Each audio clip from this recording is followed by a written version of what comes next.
following is a presentation of the Magnitude Sports Network.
Time. Let's head up to the broadcast booth for the pregame show right now on Magnitude Sports. All right, welcome on at Rebel Field today here in Glyndon, Minnesota. It's a makeup game from earlier in the season, and I'm sure both teams are not surprised by the makeup game, as both these teams have had several makeup dates over the course of the season. Banresville coming in 9-7 on the year overall, 8-4 in section play, 6-4 in the conference. 3-2 when they play on the road. So they have a winning record when they play on the road, but they've only played 5 games on the road, while the DGF Rebels have just had a cruising, outstanding season so far. They've only dropped 2, and those 2 were both to the Moorhead Spuds back on May 19th. Prior to that, they were undefeated, picking up a 12-2 win over Thief River Falls. Thief River Falls, matter of fact, they're right on the tails of DGF in the standings. With that win over Thief River Falls, I do believe they have a tiebreaker. So even if DGF were to lose both of the games here against Banresville, they would still have the higher seed than Thief River Falls. So that's kind of what matters the most. We'll see who they play at what positions, or if they want to, we'll just kind of see how we feel it out when we get into our lineups here. 5-3, 6-3 wins on the road at Breckenridge. 19-5 and 12-1 over Hawley. 6-0 and 4-2 wins over Frazee. A 5-3 win over Pequot Lakes. A 13-0 and a 12-2 win on the road at Perham, taking on the Yellow Jackets. And then a 13-3, 10-0 win against Park Rapids. 13-3 Park Rapids. And then that was a single game. And then a 10-0, 18-6 win on a doubleheader here at home against Pelican Rapids on Wednesday, May 18th, which was the last time that they won a game. And then they would go to Moorhead to play at Jim Goda Stadium yesterday. They would drop a pair of games to the Spuds by the score of 9-0 and 11-4. So that brings them into today's game against Banresville, and that is it's the final regular season game of the year here for both of these teams, the Rebels and the Trojans. As I mentioned, the Rebels are 13-2 overall, 12-0 in section, 10-0 in conference, 9-2 when playing on the road, and they've only played 4 home games this season, and this will be games 5 and 6 here at home. And matter of fact, they got their first home game back on, I believe it was Wednesday. Yeah, the first home game was Wednesday, May 18th, just 2 days ago in that matchup against Pelican Rapids. So this doubleheader will be games 3 and 4 that they've played here at home, and they'll be the final 2 that they play at home, at least in the regular season portion of the schedule anyway. For Banresville, they had Otter Tail Central postponed, never rescheduled, at least to the best of my knowledge. 11-5 winners. They would split with Breckenridge, 11-5 in the first game winning, and then dropping the second game 14-11. They would fall 8-3. And matter of fact, they were up on Hill Murray 3-0. Hill Murray got all 8 of those runs in the bottom of the 6th. That was played at Thorlton Park at the campus of NDSU in Fargo, a game we had for you here on Magnitude Sports. And then they would split a pair with Hawley, 4-3 winners in Game 1, 7-5 loss in Game 2. Pick up a pair of wins on the road at Perham over the Yellow Jackets, 3-0 and 4-2. 8-3 loss to Rosse, a 19-4 win over East Grand Forks. They'd split with Norman County Eastview and Hitterdall, winning 10-8 and dropping the second game 6-3. 13-3 winners over Park Rapids area, and then the West Central area was postponed and never rescheduled. 21-2 win. Matter of fact, they'd pick up a sweep over Pelican Rapids, 21-2 and 9-8. A game that was originally supposed to be their first game of the season, then rescheduled to Tuesday, May 17th. They would fall in a pair of games at Frazee, or it was actually a home game versus Frazee. 3-2 in 11 innings. 11-inning game, and they would fall by one run to the Frazee Hornets, 3-2. They'd drop that second game, 8-2 in 7 innings, and that brings them into today's game here in Glyndon against the DGF Rebels. So we certainly want to say thanks to Joe and Nikki and the rest of the athletic staff at DGF High School for allowing us to come broadcast today's game, as it's been nearly impossible to schedule with all the rescheduling and all the conflicts and all that stuff. So it's been tough, but we're very, very happy that we can be here today at the unofficial name that we're calling it for today only, Rebel Field here in Glyndon. Your starting lineups are coming up here in about 30 seconds on Magnitude Sports.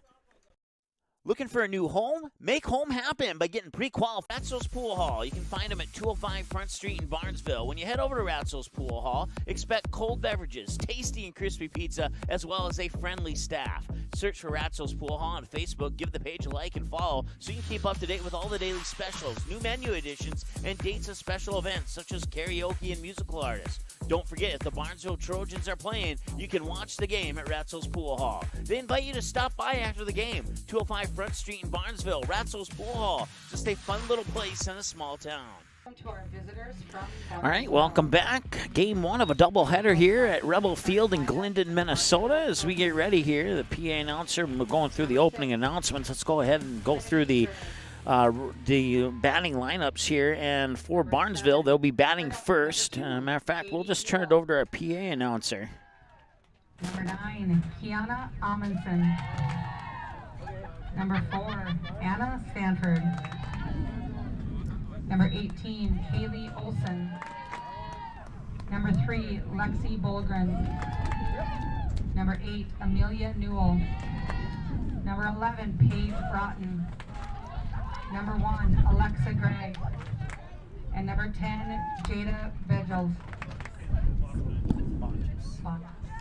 Bonches, I've been corrected, thank you. All right, your starting lineup for the home team, the DGF Rebels. Batting number 1 and playing shortstop, Evelyn Moe. Batting number 2 and playing third base, Michaela Bieland. Batting number 3 and playing catcher, Skylar Spessard. Batting number 4 and your pitcher, Mallory Leitner. Batting number 5 and playing center field, Michaela Winter. Batting number 6 and playing first base, Ellie Boyd. Playing right field and batting number 7, Lexi Fromke. Batting number 8 and playing second base, Greta DeVries.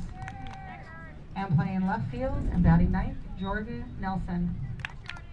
We don't have a flag, so play ball.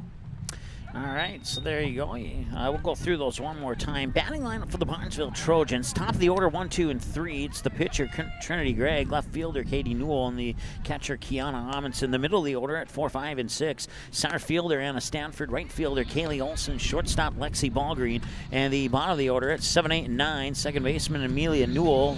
Designated player, Paige Brayton. And the third baseman, Alexa Gregg. And then playing the flex position is Jada Bonches, the senior. For the DGF Rebels, you can see warming up on the mound there.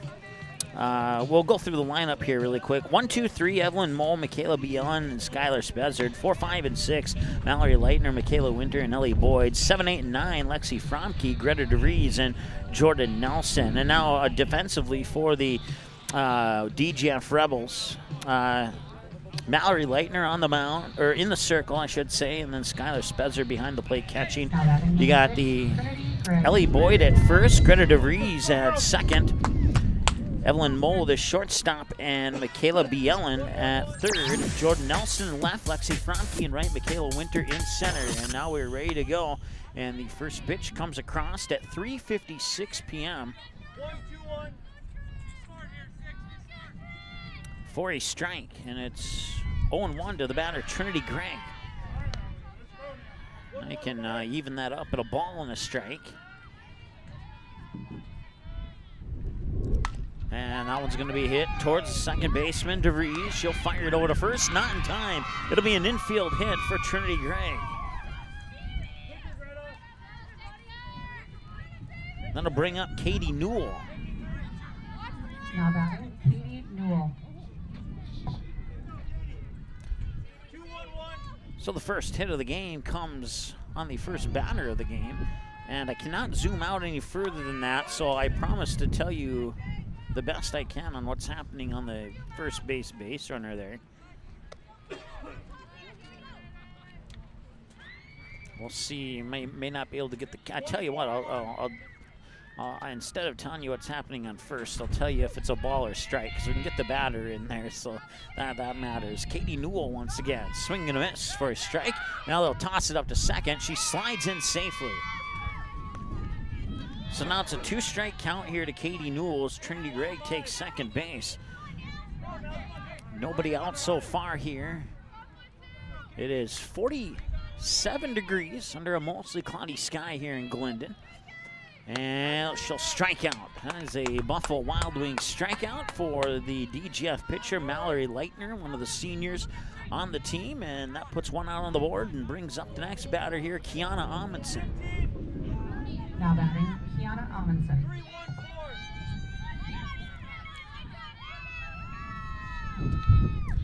And that one's fouled at the plate for strike one.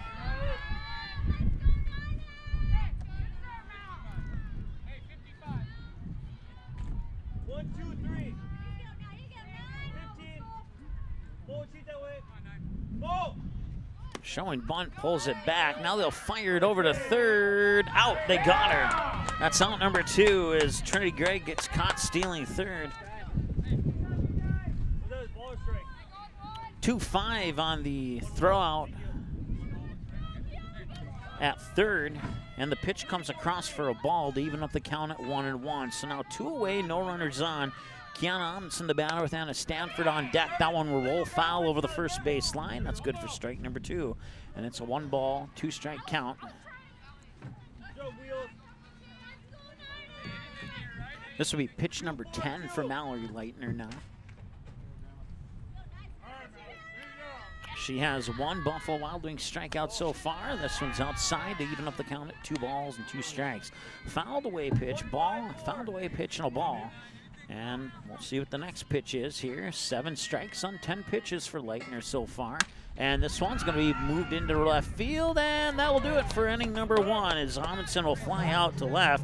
On the fly out, that will turn us over to the Rebels. Once again, Evelyn Moe, Michaela Bielen, and Skylar Spezzer are the first 3 batters. Trinity Gregg will be on the mound and then return from the break here on the Magnitude Sports Network. Be right back. Superior. Are you looking to buy or sell your home? Maybe you need a summer getaway. Contact Josh Wiedcheck, your local hometown licensed real estate agent with Priority Real Estate in Banresville.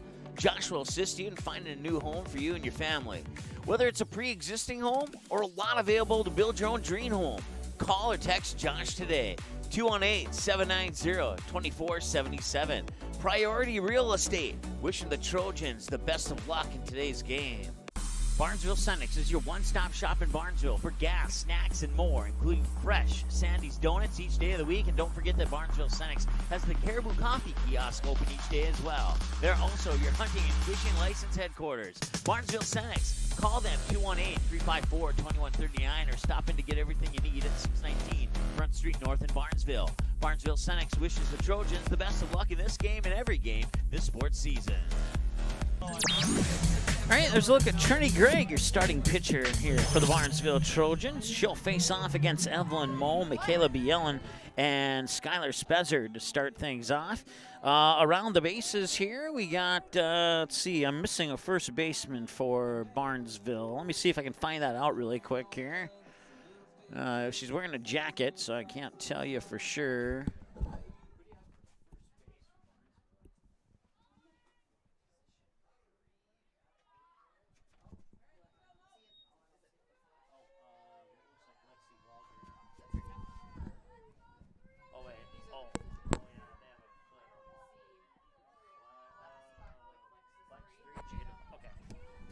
All right, we think it might be Jada Bonchis at first base. So Now batting number 3, Evelyn Moe. that pitch comes across for, I believe it was a ball. 1-0 here to Evelyn Moe. And the pitch, and there's a strike. At least 1-1, yeah. So we're going to go with Jada Bonchis at first. And if I'm wrong, I apologize. And this one is hit right up the middle. It bounces up into center field under the glove of Anna Stanford. She will fire it back in, and it's a base hit for Evelyn Moe. And she's had quite the success on Magnitude Sports batting. Bat 800 or higher, just looking at the spray chart. There's a bunt down the third base line. It's picked up by Alexa Gregg, or at least she tried to pick it up, and that one will result in an error. 2 runners on now as Bielen will reach on the error. Evelyn Moe moves up to second. Skylar Spezzer, 2 for 4 lifetime on Magnitude. Gregg winds up and delivers a rise ball, but it'll be just a little bit too high for a ball, 1-0.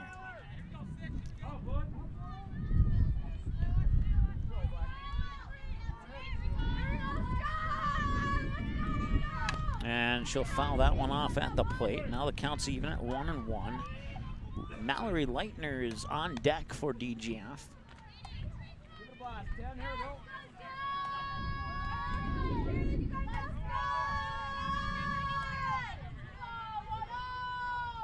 And that one hit right past the second baseman, Amelia Newell, into right field. Throw will come in, and it's grabbed there by Amundsen, but a little bit off the mark on the throw, and Evelyn Moe will score.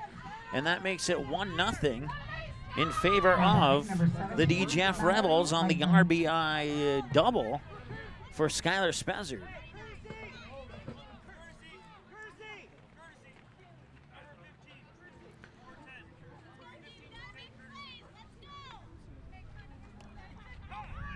So it looks like Kaylee Peterson will come in and take over the running responsibilities there for Spezzer on second. And once again, this is Mallory Leitner stepping up into the batter's box here. So 1-0 lead for DGF here on the Raptors Pool Hall scoreboard here in the bottom of the first inning. And now Leitner will, a nice grab there by Lexi Ballgreen. She fires it into the glove of Bonchis for the first out.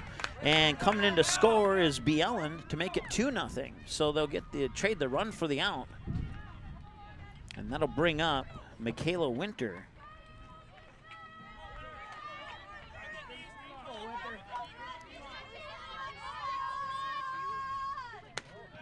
Now batting, Michaela Winter. Kaylee Peterson stays on second on the play. And Winter will dribble that one right back to Gregg. She'll fire it over to first, and now they'll run Peterson back to third. So runner advances, and there's now 2 away.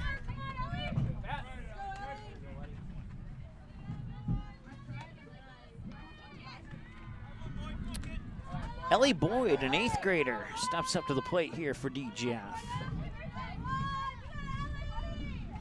And that one comes across for a strike to Boyd. It's 0-1. If she can reach base, Lexi Fromke would be on the next batter up. Trinity Gregg now on pitch number 10 of the afternoon.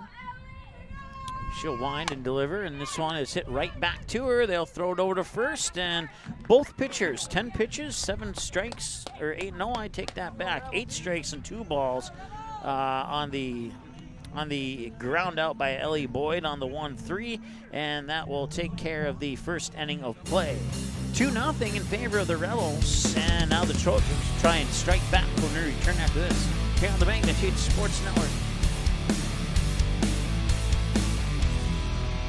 Barnesville Senex is your one-stop shop in Barnesville for gas, snacks, and more, including fresh Sandy's Donuts each day of the week. And don't forget that Barnesville Senex has the Caribou Coffee kiosk open each day as well. They're also your hunting and fishing license headquarters. Barnesville Senex. Call them 218-354-2139 or stop in to get everything you need at 619 Front Street North in Barnesville. Barnesville Senex wishes the Trojans the best of luck in this game and every game this sports season. Ratzo's Pool Hall. You can find them at 205 Front Street in Barnesville. When you head over to Ratzo's Pool Hall, expect cold beverages, tasty and crispy pizza as well. All right, well, they're scooting this game along quicker than normal, which is not a bad thing. But we'll have to make it up to Ratzo's Pool Halls. We'll come out of that break a little bit early. Rebels 2 runs on 2 hits and 1 Barnesville error, and they'll run it out safe on the infield hit. That was Anna Stanford who whacked the ball there. And now Kaylee Olson will step up to the plate. Now batting, Kaylee Olson. And Kaylee Olson will ground it over to the shortstop, up to second, out at second, and Kaylee Olson will reach on the fielder's choice. So 6-4 force out on Stanford at second. And that brings up Lexi Ballgreen now. Now batting, Lexi Ballgreen. Let's see here.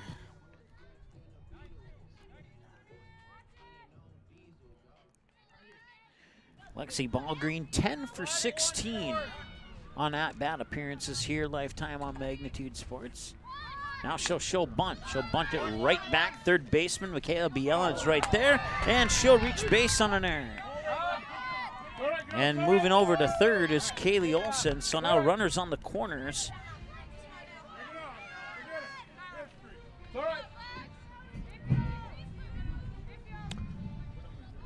So 2 runners on, and Barnesville with a good opportunity to cut the lead in half here, as Amelia Newell will step up to the plate.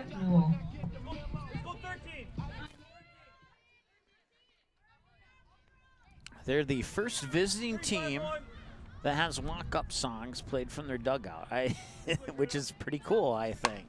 That one's hit high to right field, and it's caught there by Lexi Fromke. And now tagging is Kaylee Olson, and the Trojans are on the board. So it's a sacrifice fly for Amelia Newell out to right field.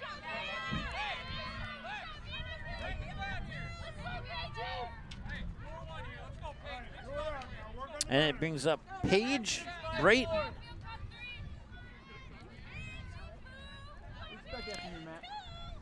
Paige Brayton, the sophomore, takes the strike, 0-1. Batting Paige Broughton. She's 2 for 3 lifetime on Magnitude. And a swing and a miss for strike number 2.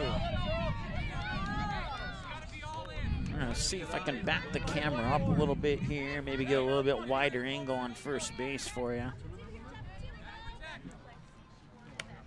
And that one's just a little bit low, so it's a ball. Alexa Gregg is coming up. Broughton Gregg. Batters 8 and 9 in the lineup here for Barnesville. 1 ball, 2 strikes. And this one batted right down the first base line to the first baseman, Ellie Boyd.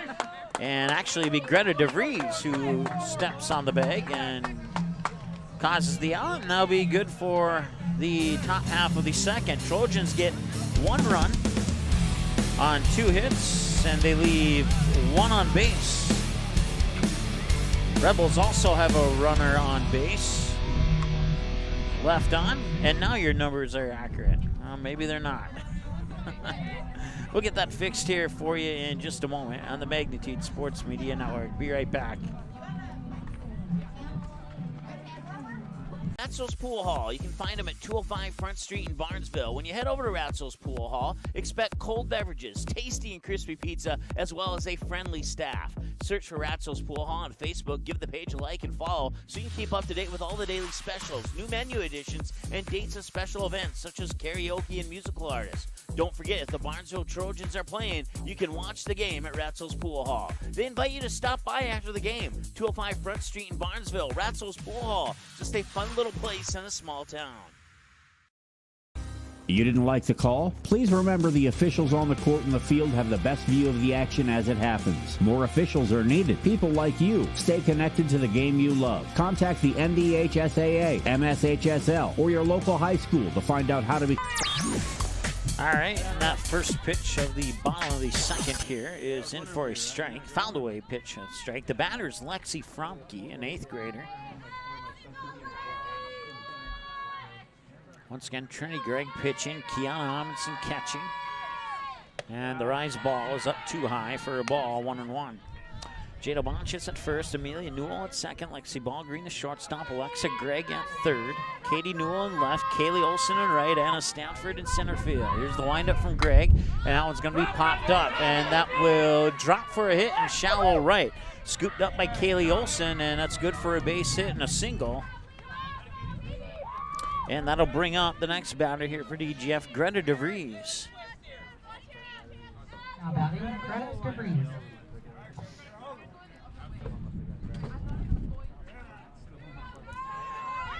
Now DeVries showing bunt. She connected on the bunt, and it'll be good for a strike. Fouled away pitch officially, and it's 0-1.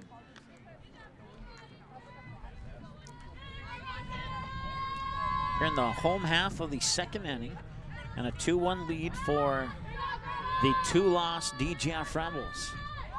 Showing bunt again. She'll bunt it foul again, and that'll take care of the bunts. She's going to have to swing or take a strike.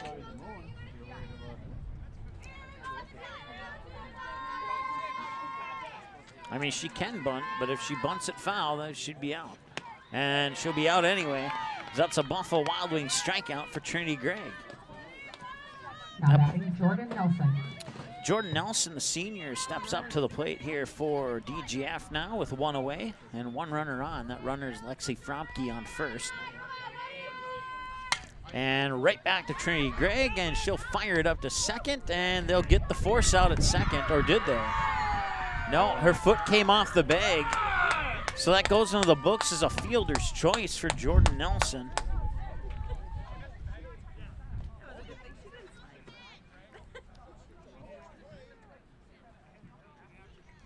Puts 2 runners on. Coach is going to come out and have a conversation with the umpire. And he did not get the result he was looking for. So runners on first and second with 1 out now. Evelyn Moe, the senior, returning to the top of the order, and the pitch comes in for a ball, 1-0.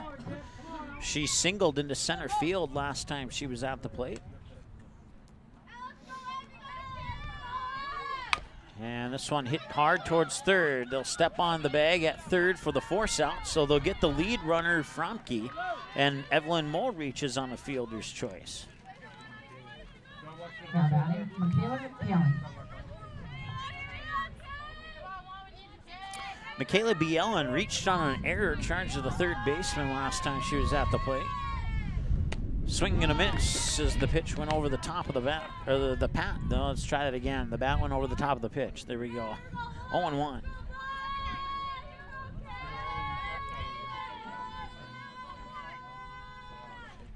Swing and a miss, and it's 0-2.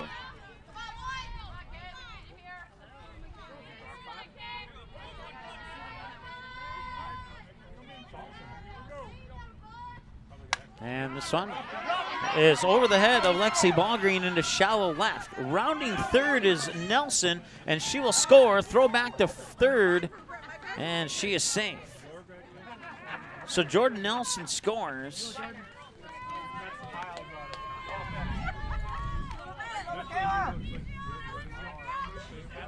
Now batting, Skylar Spesser. Puts runners on second and third for DGF, and Makes the a 3-1 score in favor of the Rebels. Here's the pitch, and just missing the outside of the plate for a ball. Skylar Spezard, 1 for 1, doubled to right field last time she was at the plate.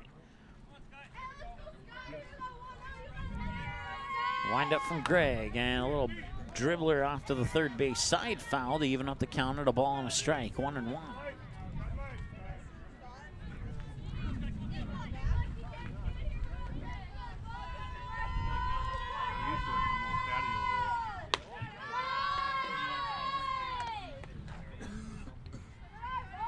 For the first, 2 balls and a strike now. And the 2-1, swing and a miss, strike 2. 19 minutes into the ball game now, and on 25 pitches, Trinity Gregg has tossed 20 strikes so far. 20 minutes into the ball game. Strike a minute, and it'll be a 1-3 ground out, and that will prevent the run from scoring. So they'll leave 2 on base officially for a total of 3 so far here in the game. And we'll flip it over to the Trojans right after the break here on the Magnitude Sports Media Network. Be right back. Are you looking to buy or sell your home? Maybe you need a summer getaway. Contact Josh Weedcheck, your local hometown licensed real estate agent with Priority Real Estate in Banresville. Josh will assist you in finding a new home for you and your family. Whether it's a pre-existing home or a lot available to build your own dream home, call or text Josh today, 218-790-2477. Priority Real Estate, wishing the Trojans the best of luck in today's game.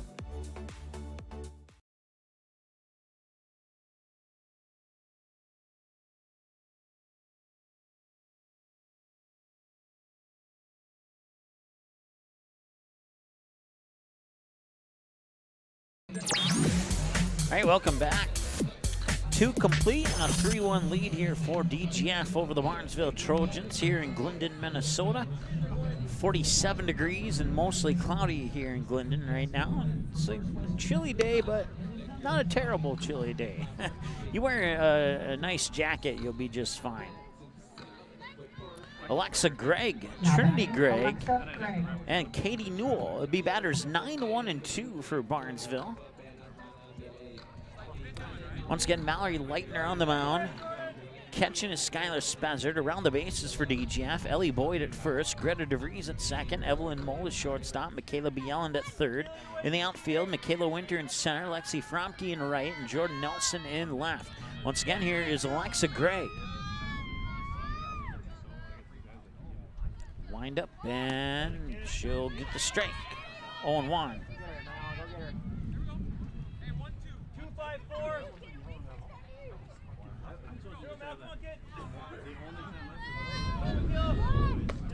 And that'll be strike 2.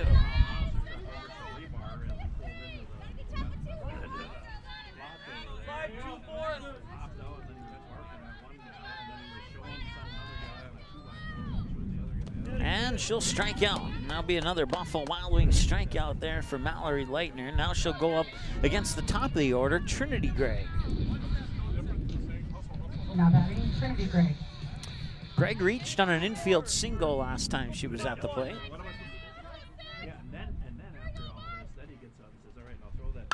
And this one will find its way into left field. Trinity Gregg will spin around first and then put on the brakes and go back. So Gregg now 2 for 2 with 2 singles. And Katie Newell will be the next batter. Katie, a senior, had a phenomenal year playing volleyball for the Barnesville Trojans this past fall. She's 0 for 1, struck out swinging last time she was at the plate. And that pitch will come across for a strike.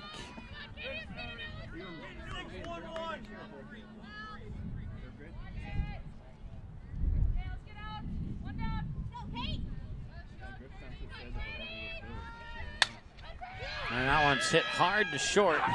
And it'll go into right field. And now runners on the corners as Trinity Gregg's going to try and come home.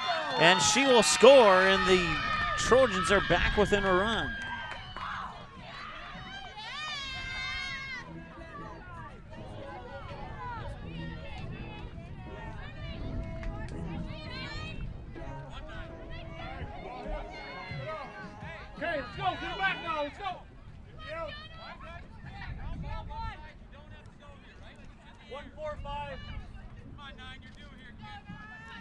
So a couple of errors there allow a run to come across. Someone hit deep to left field, going deep, and it hits the wall. Rounding third is Katie Newell. She'll come in and score. It's an RBI double to deep left field for Kiana Amundsen, and the game is now tied at 3-3.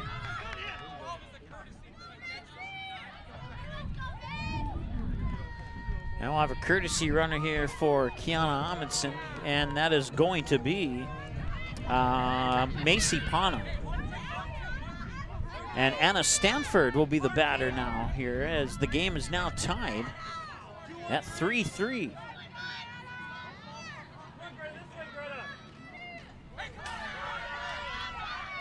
And a wild pitch will allow Pana to get to third.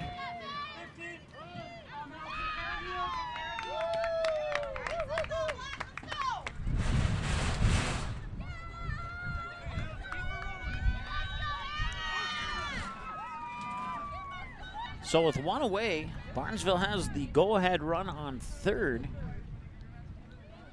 Here as the Rebels huddle up and talk things over. Leitner will face Anna Stanford. Stanford is batter number 4 in the lineup, a senior this year for the Trojans. She's 1 for 1 with a single in this game. Got it on an infield single towards third base. Matter of fact, I think it was off a bunt, if I remember correctly. I think I recorded it wrong in my book. And this one, a little pop up, and running over to make the grab there is Michaela Bielen for the out. So now 2 down here, and that'll bring up Kaylee Olson.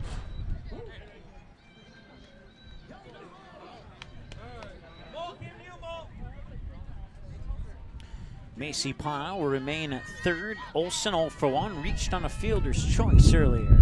Swing and a miss. That was a good pitch to swing at, but the pitch was the elevation of the swing was a little bit high. 0-1 the count. 3-3 game here in the third. Now it's 0-2. 2 away, and Leitner looking for another strikeout. It'll be her third if she can get it. No, check that. It'll be her 4th if she can get it. And she will not get it. But she'll get another chance to get it as Kaylee Olson fouls it off to stay alive at the plate. If Olson can reach base, we'll see Lexi Ballgreen next. And Spezard tried to frame that up in the strike zone, but didn't fool the ump, and it's 1-2.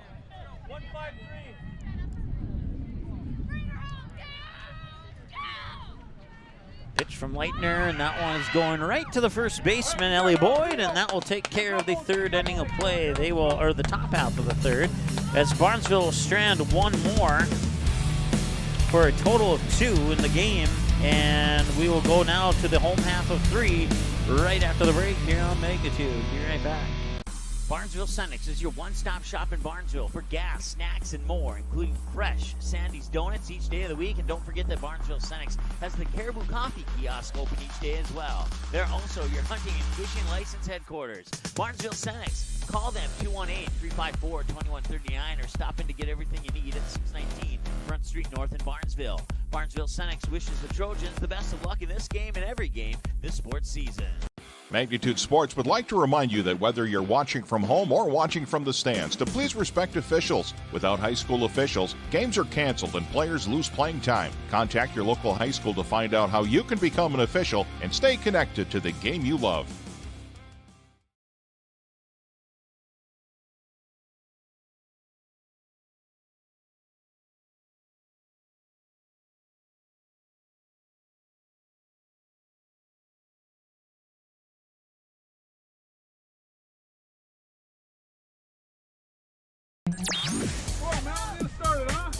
All right, welcome back. Trinity Gregg will toss pitch number 27 against Mallory Leitner. 0 for 1, grounded out on a ground out to the shortstop, Lexi Ballgreen, last time she was up. Now she'll pop it up, and Amelia Newell was trying to get there, but it'll drop as it went over Newell's head. It'll go into the books as an infield hit for Leitner, and that'll bring up Michaela Winter.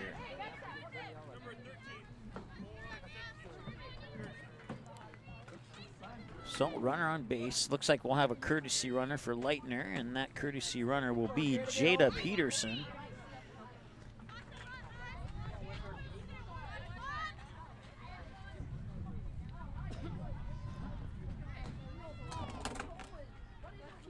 Both teams with 5 hits in the game now. Kaylee Winter.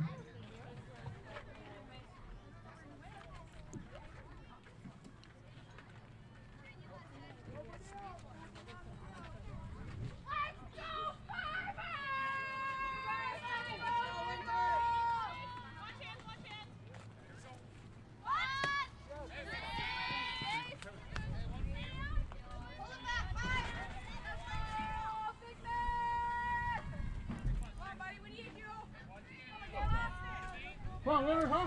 30 minutes into the ball game now. Nobody out, and the pitch. And that one's lifted up high, center field. Coming in, Anna Stanford, and she'll make the catch. And now they'll toss it back to first. And it'll be a slow roller. There might be a play at second. And no, there will not be. So Michaela Winter flies out to center. Jada Peterson will reach second on an error.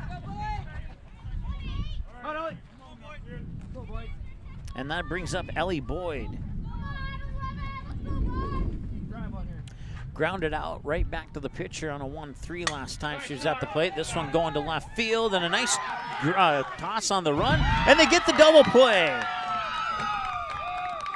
It'll be an 8-4 double play at second base as Ellie Boyd flies out, and that'll take care of the third inning of play as it's now 3-3. Pretty much knotted up across the board. They leave nobody on base with the double play. So after 3 complete, we're tied at 3, and we'll be back in a moment with the 4th right after this. Are you looking to buy or sell your home? Maybe you need a summer getaway. Contact Josh Weedcheck, your local hometown licensed real estate agent with Priority Real Estate in Banresville.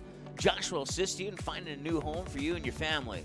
Whether it's a pre-existing home or a lot available to build your own dream home, call or text Josh today, 218-790-2477. Priority Real Estate, wishing the Trojans the best of luck in today's game. While the scoreboard reveals the winner of an athletic contest, the real winners are the players, coaches, and fans who show good sportsmanship. Those who treat the game as a competition, show concern for an injured player, and accept all decisions from game officials. Please remember to be a good sport when attending a high school game. This message courtesy of Magnitude Sports. 3 complete. We're tied at 3 here at Rebel Field in Glyndon, Minnesota. 47 degrees, mostly cloudy. Lexi Ballgreen will lead things off here in the top half of the 4th for the Banresville Trojans. She's 0 for 1, each base on an error last time she was at the plate. Here's the pitch from Leitner, in for a strike, 0-1.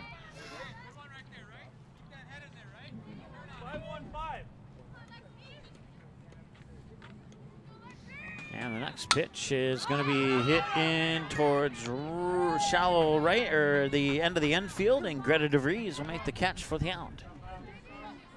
So it's a fly out to second if you're scoring at home. And that brings up Amelia Newell.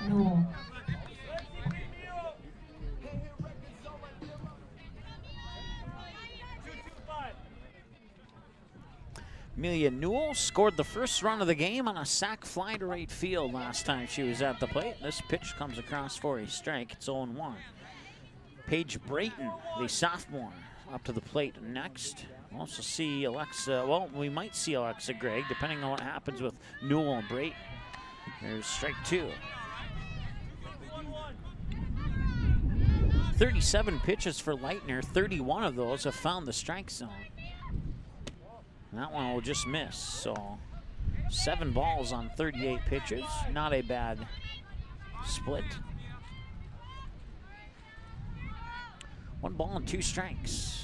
Swing and a miss. And that'll be a drop third strike as they'll toss it out to third, and Newell will strike out, and that'll be the 4th strikeout for Leitner so far here in this contest. That'll bring up Paige Brayton. Now batting Paige Brayton. Brayton 0 for 1 on a ground out. And swing and a miss here for a strike, 0-1.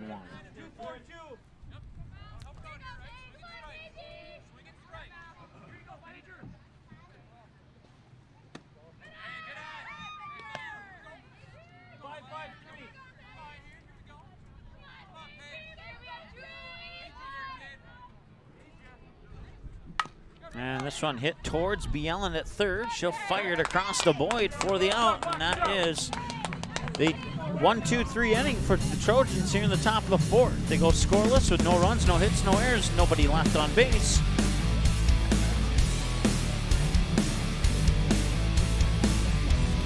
And they'll bring up Lexi Fromke, Greta DeVries, and Jordan Nelson. Bottom of the order, batters 7, 8, and 9 for the Rebels when we return right after this. Barnesville Senex is your one-stop shop in Barnesville for gas, snacks, and more, including fresh Sandy's Donuts each day of the week. And don't forget that Barnesville Senex has the Caribou Coffee kiosk open each day as well. They're also your hunting and fishing license headquarters. Barnesville Senex, call them 218-354-2139 or stop in to get everything you need at 619 Front Street North in Barnesville. Barnesville Senex wishes the Trojans the best of luck in this game and every game this sports season.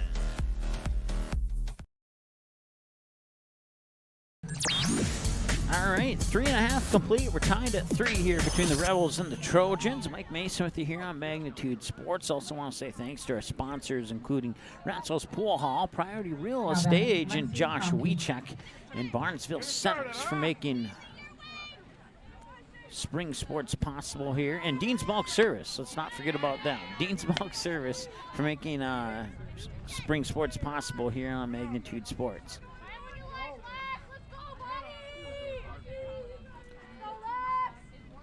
And I'll be fouled at the plate for strike 2. Lexi Fromke, 1 for 1, singled to right field last time she was at the plate.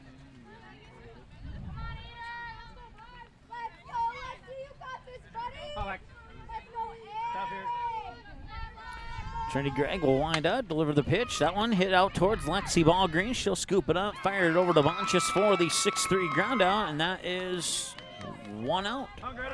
Bring up Greta DeVries.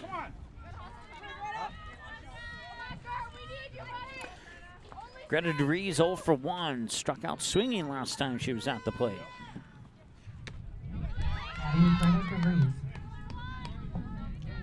First pitch to DeVries, the 8th grader, comes across for a strike from the delivery of Trinity Gregg. And second one is just a little bit high, and that'll even up the count at a ball and a strike. Maybe a little bit to the outside as well, but high for sure.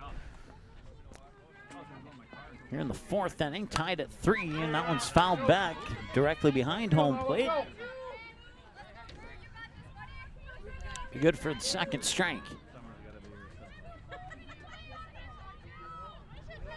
Here we go.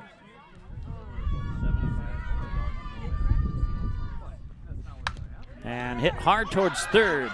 Alexa Gregg fires it over. Got it there in time. That's the second out. It's a 5-3 ground out for DeVries.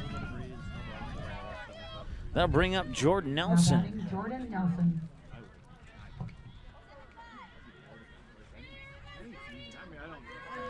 I don't need January 1st. I don't snow ski, I don't snowmobile, I don't ice fish. I could do it. And that's going to be called a strike. And it's 0-1 here to Jordan Nelson, who's a senior for the DGF Rebels.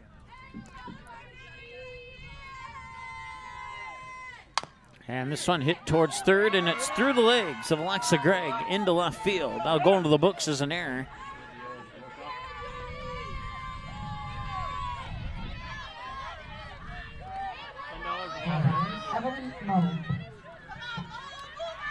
Evelyn Moe 1 for 2 as we return to the top of the order now. 2 outs on the board. Evelyn Moe is 1 for 2, single to center, reached on a fielder's choice. And now she'll take a strike on the first pitch on her 3rd at bat here. If she can reach a base, we'll see Michaela Bielen next. There's the windup from Gregg, and a rise ball goes up high for ball 1. Gregg in the circle now has tossed 40 pitches. 33 strikes, 7 balls. And that rise ball will be good for ball number 8 and ball 2 here to Evelyn Moe.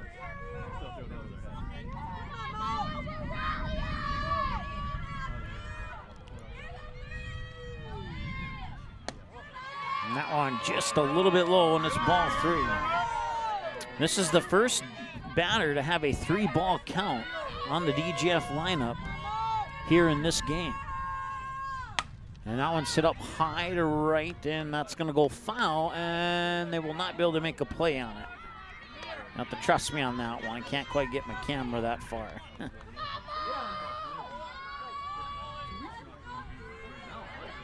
So now it's a full count. Second ball in the field of play, so they'll get that one out of there. Short pause in the action. Now we'll return and the payoff pitch. And that one's one hopper to Lexi Ballgreen and out of Bonchis for the out. They got it. And that will take care of the fourth inning of play. We remain tied as they leave one more on base on the ground out. It's a 6-3 ground out to the shortstop Lexi Ballgreen. And it'll be batters 9, 1, and 2. Alexa Gregg, Trinity Gregg, and Katie Newell to the plate when we return for the top of the fifth right after this here on Magnitude.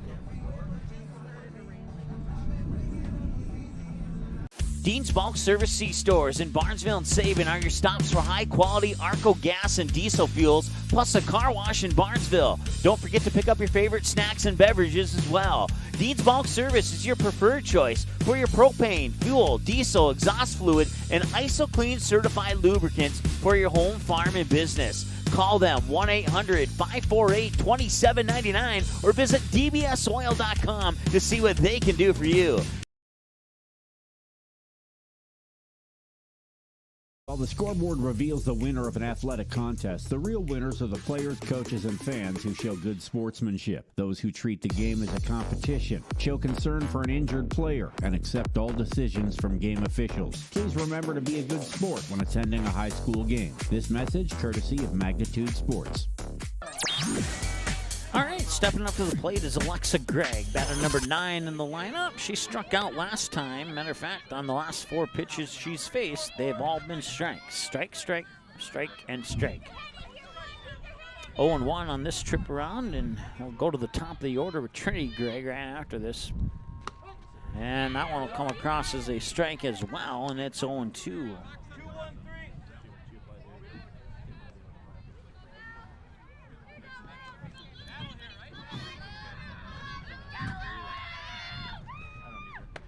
And that'll be strike 3, and she'll go down swinging for the second time.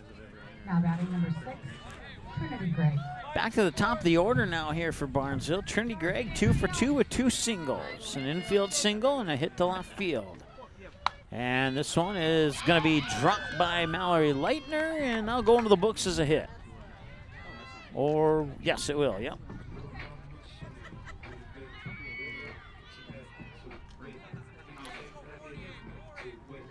Katie Newell now, the batter. Oh, yep, it is Katie Newell, yep. Not used to her wearing number 2. Had to double check my roster there. Nice pitch, caught the outside edge for a strike, Katie Newell. Newell 1 for 2. She would strike out swinging the first time, and then she would single to right field on her second trip to the plate. 1 away, no balls and a strike, and the runner on, and now she'll foul it away for strike 2.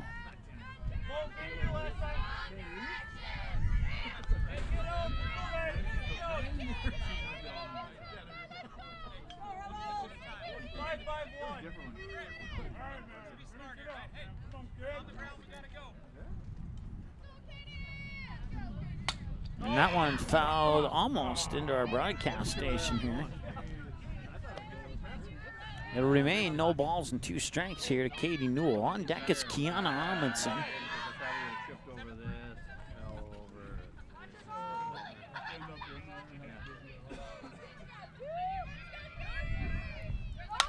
And that's hit well, center field, and it'll land for a hit. Heading into third is Trinity Gregg, and she'll slide in, and now that'll go into the books as a double. She did not hesitate at first.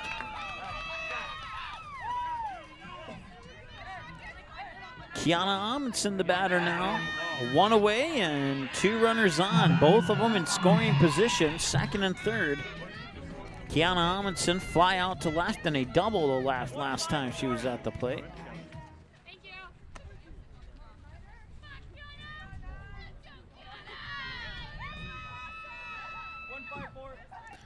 Barnesville in a great position to take the lead here in this ball game, tied up at 3, and this one's hit the left field, and they will take the lead.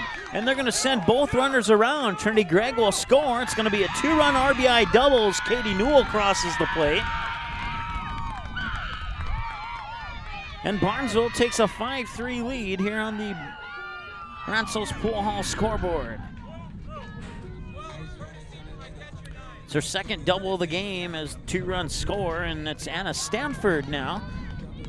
And coming in to run for Kiana Amundsen on second will be Macy Pana.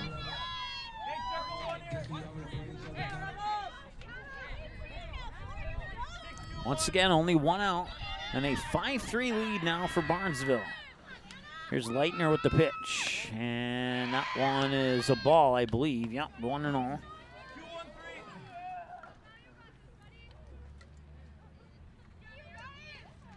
And that one's fouled back, and it'll stay in the park at least, and it's 1-1.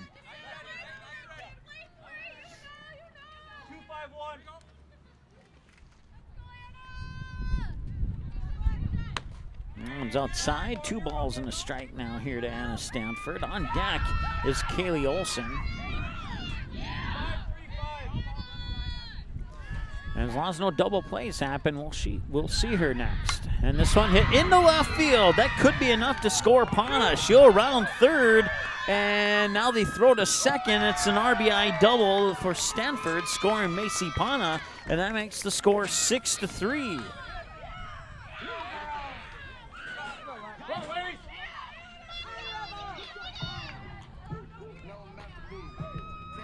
So now Barnesville's doubled up here on the Rebels.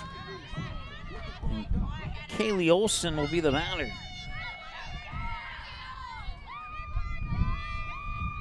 And this one hit towards the shortstop, and they'll fake the throw. Now the throw goes into center field.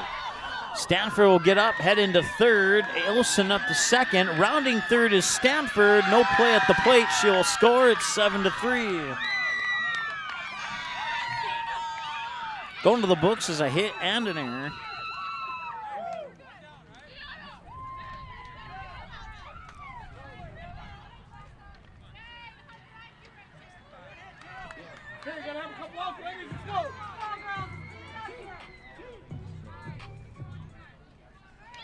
Lexi Ballgreen, the batter now. Still 1 away, and the Barnesville Trojans trying to pile on runs here in the top of the 5th. And they might just do that. And a little bobble out in left field. Rounding third is Kaylee Olson. Throw to second, and she is safe.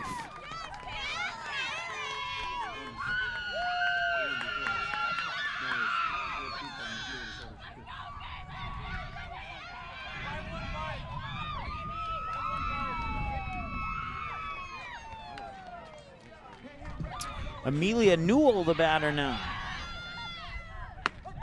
And that one will graze the outer edge of the plate for a strike. Amelia Newell for 1, sac fly to right, and then a ground out right back to the pitcher. And she'll swing and miss on that one. Strike 2. On deck is Paige Brayton. And this will be the 60th pitch for Leitner. And that one's popped up and fouled away. It'll remain an 0-2 count. 10 balls and 50 strikes on 60 pitches for Leitner so far. What's going to strike is anything that's not a ball. And and it went right through the legs. And I wonder if they'll, they'll charge that as an error. Runners on the corners, and errors costing DGF here in this one.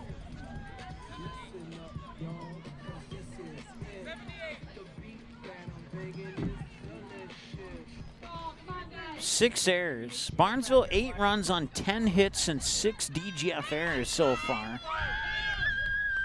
And the inning continues with 1 out and a runner on third and first. First and third as they'll get a wild pitch. The pitch will come across as a strike. Scoring is Lexi Ballgreen. To third, she's out.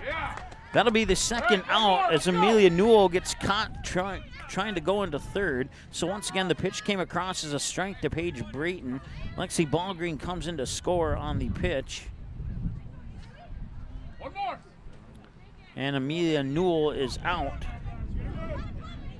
at third. So now 2 outs on the board.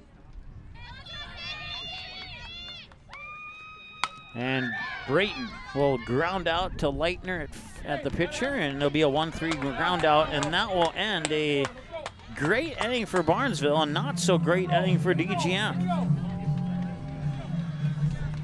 as they leave only 1 stranded on base here in the top of the 5th.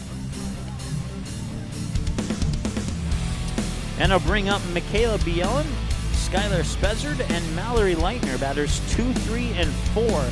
As the Trojans get 4 runs in the top of the 5th, and they take a 7-3 lead, and the Rebels will look to battle back when we return after the break here on Magnitude. Ratzo's Pool Hall. You can find them at 205 Front Street in Barnesville. When you head over to Ratzo's Pool Hall, expect cold beverages, tasty and crispy pizza, as well as a friendly staff. Search for Ratzo's Pool Hall on Facebook, give the page a like and follow so you can keep up to date with all the daily specials, new menu additions, and dates of special events such as karaoke and musical artists. Don't forget, if the Barnesville Trojans are playing, you can watch the game at Ratzo's Pool Hall. They invite you to stop by after the game. 205 Front Street in Barnesville, Ratzo's Pool Hall. Just a fun little place in a small town. All right, welcome back. Trojans get 4 in the top of the 5th, and we'll see how many of those 4 the Rebels can get back here in the home half of the 5th.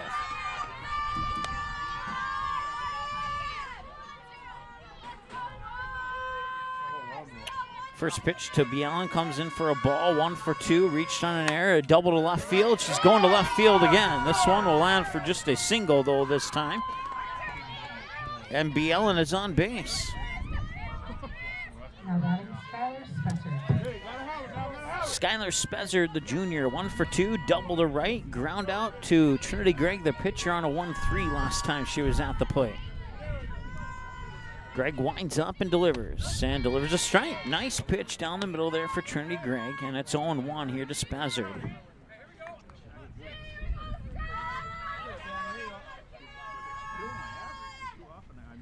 And this fastball will be hit, and it'll go right to Amelia Newell, and now they will run it over to second as they get the force out on Spezzard at first. So going to the books as a 4-3 ground out for Spezzard, and that will advance Bielen up to second. Drop one in there now.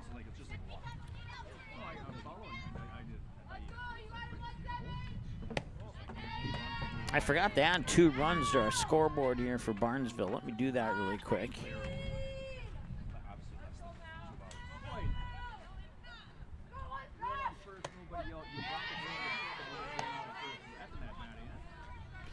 Should be 9-3.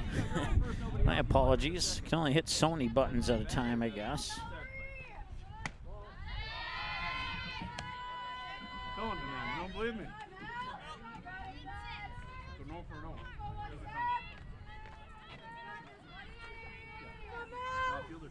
All right, what you see on your scoreboard there is correct. So they actually get 6 runs and not 4 in the top half of the 5th. Mallory Leitner, 2 balls, 2 strikes. Make it 3 balls and 2 strikes.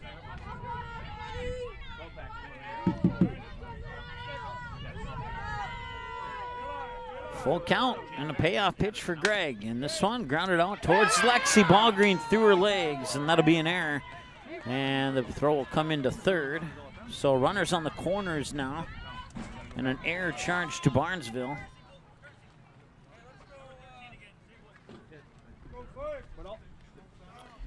Michaela Winter, the batter. Michaela Winter. Here's the difference. If you're bunting, come on, Winter! Go, Winter! What's the difference? That rise ball goes up for ball 1. As Amundsen stepped up to keep Leitner on first. Look for that potential double steal opportunity here. Usually the runner can get a free Nice grab by Lexi Ballgreen. She'll fire it over to first, but not in time. It's an infield hit. It will score a run and put runners on first and second.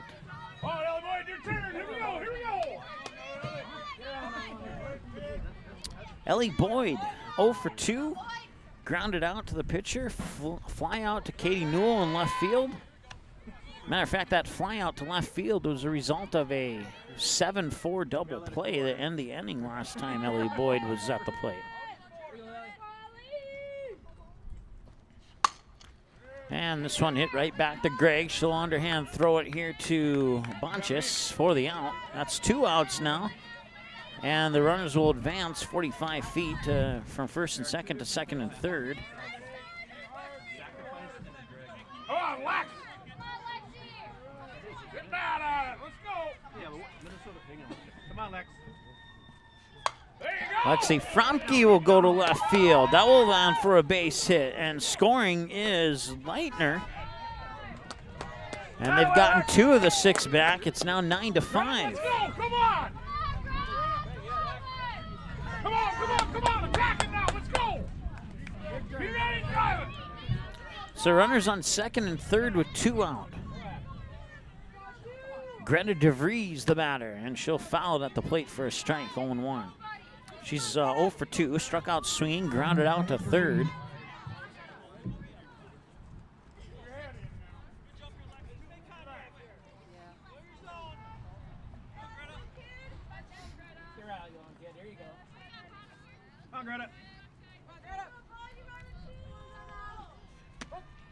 And there's a strike. 2 away. If DeVries can reach base, Jordan Nelson would be the next batter. There's the 0-2, and that's going to be popped up. And charging in and not making the catch is Katie Newell. And 2 runs will score. Winter from third and Fromke from second. DeVries will reach second on a error. Come on, Jordan. Keep it going. Come on.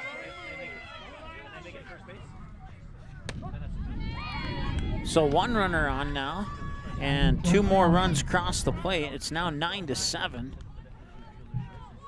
And it's 0-1 here to Jordan Nelson. 0 for 2, fielder's choice and an error. Fouls that one off, and now it's 0-2 in the count.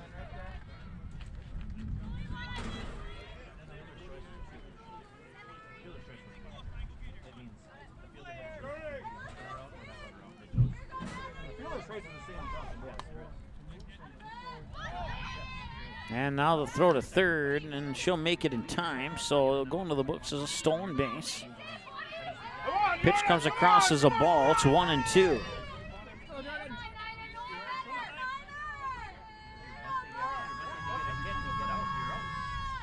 And she'll get the strikeout. And they will strand DeVries on third.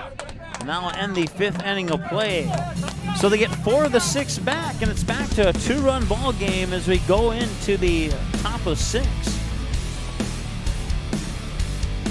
The strikeout to Nelson will bring up 9-1-2. Alexa Gregg, Trinity Gregg, Katie Newell when we return after the break here on Magnitude Sports. Be right back.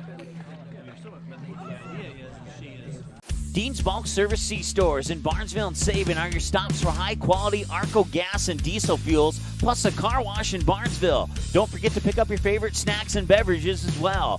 Dean's Bulk Service is your preferred choice for your propane, fuel, diesel, exhaust fluid, and IsoClean certified lubricants for your home, farm, and business. Call them 1-800-548-2799 or visit dbsoil.com to see what they can do for you.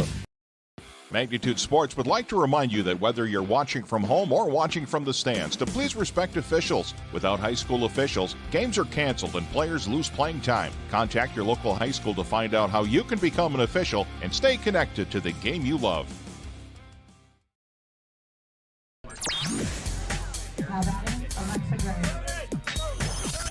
The Trojans with a 2-run lead heading into the top of the 6th. We'll start things off here in the top half of the 6th with Alexa Gregg. She struck out twice, and this is her 3rd trip to the plate, and that is the first ball that she has gotten on 3 trips to the plate here in this game. And now she'll make contact here, right back to Leitner. Leitner will fill it over to Boyd for the out. It'll be a 1-3 ground out. That'll bring up Trinity Gregg. All right, here we go. Batting number 6, Trinity Gregg.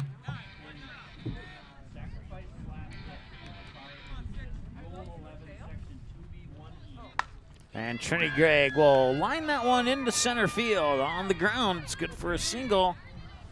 And she's on base. That brings us back to Katie Newell now. And now Trinity Gregg is 4 for 4.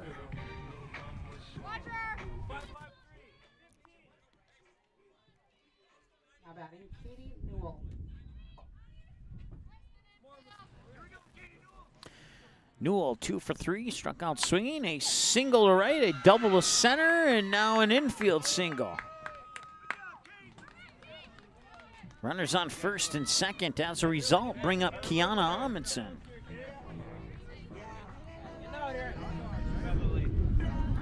Kiana Amundsen 2 for 3. Fly out to left, a double to left, and a double to left.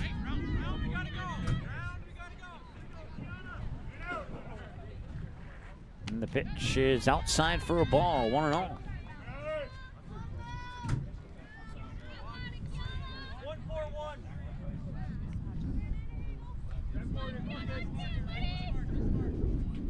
And this one's going to right field. And it'll be caught there by Lexi Fromke. And the runners will stay put at first and second. So that's 2 away now, and that'll bring up Anna Stanford.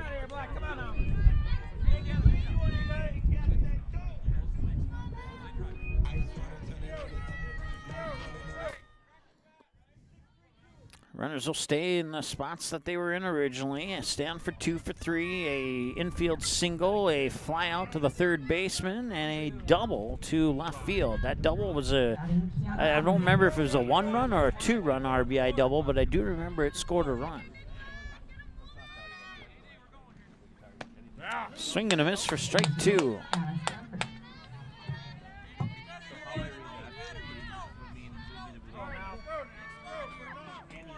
Trinity Gregg, the runner on second. Katie Newell, the runner on third, and it won't matter. They'll strand those 2 runners on the 5th Buffalo Wild Wings strikeout from Mallory Leitner, and that will take care of the Trojans here in the top of the 6. We go to the middle of 6 now. It's going to be the top of the order. Evelyn Moe, Michaela Bielen, and Skylar Spezzer due up for the Rebels when we return after this here on Magnitude. Be right back. Are you looking to buy or sell your home? Maybe you need a summer getaway. Contact Josh Wiedcheck, your local hometown licensed real estate agent with Priority Real Estate in Barnesville. Josh will assist you in finding a new home for you and your family. Whether it's a pre-existing home or a lot available to build your own dream home, call or text Josh today. 218-790-2477. Priority Real Estate. Wishing the Trojans the best of luck in today's game.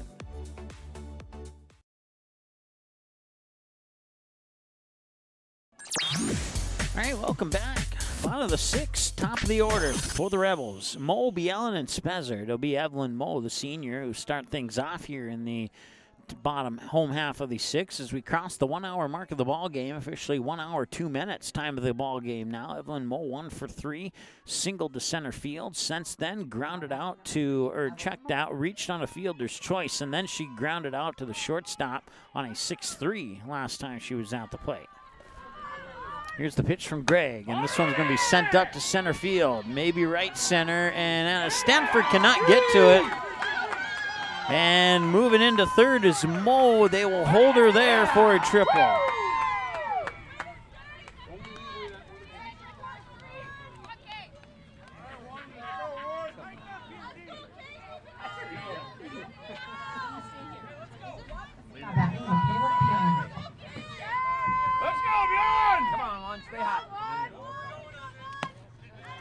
And now Bielen will come home, play at the plate. She's safe.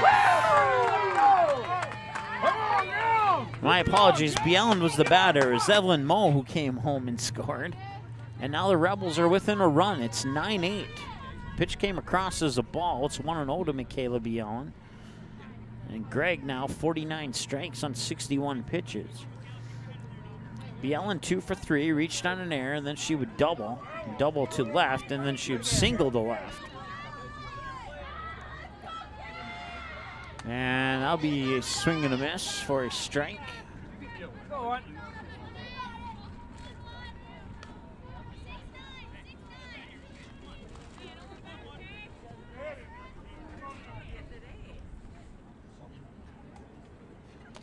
There you go. Take a pitch here. 2-1 the count here to Bjelland.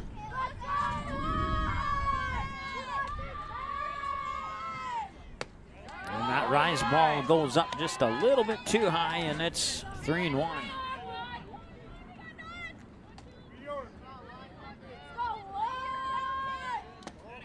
And now Walker, that's the first batter walked for either team in the game today.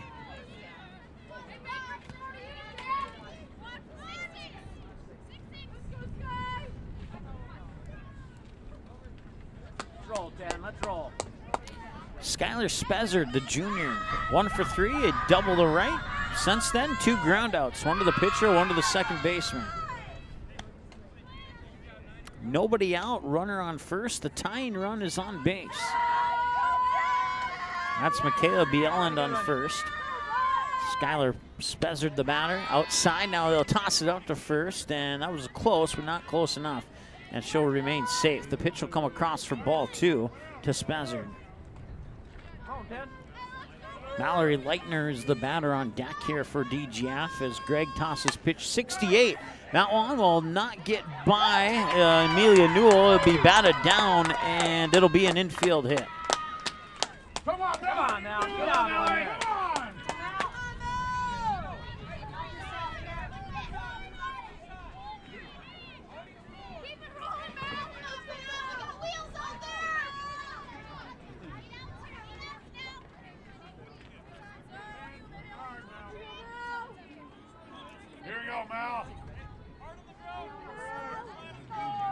Mallory Leitner 1 for 3, ground out, single, and reached on an error.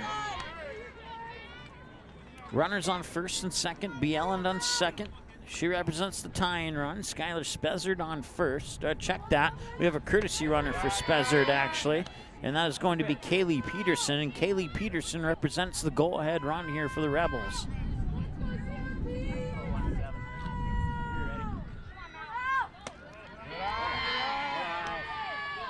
Two balls and a strike.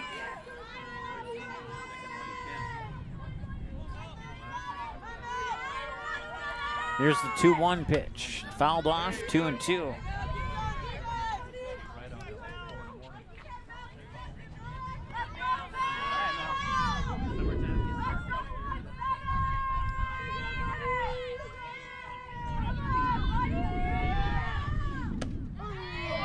And that's a strikeout. Pitcher versus pitcher battle, and Trinity Gregg wins that one with a Buffalo Wild Wings strikeout for the Trojans. And that brings up Michaela Winter now, 1 for 3, ground out to the pitcher, fly out to center, and a infield single. And this one hit up towards center field, and Stanford will catch it for the second out. Runners will stay put.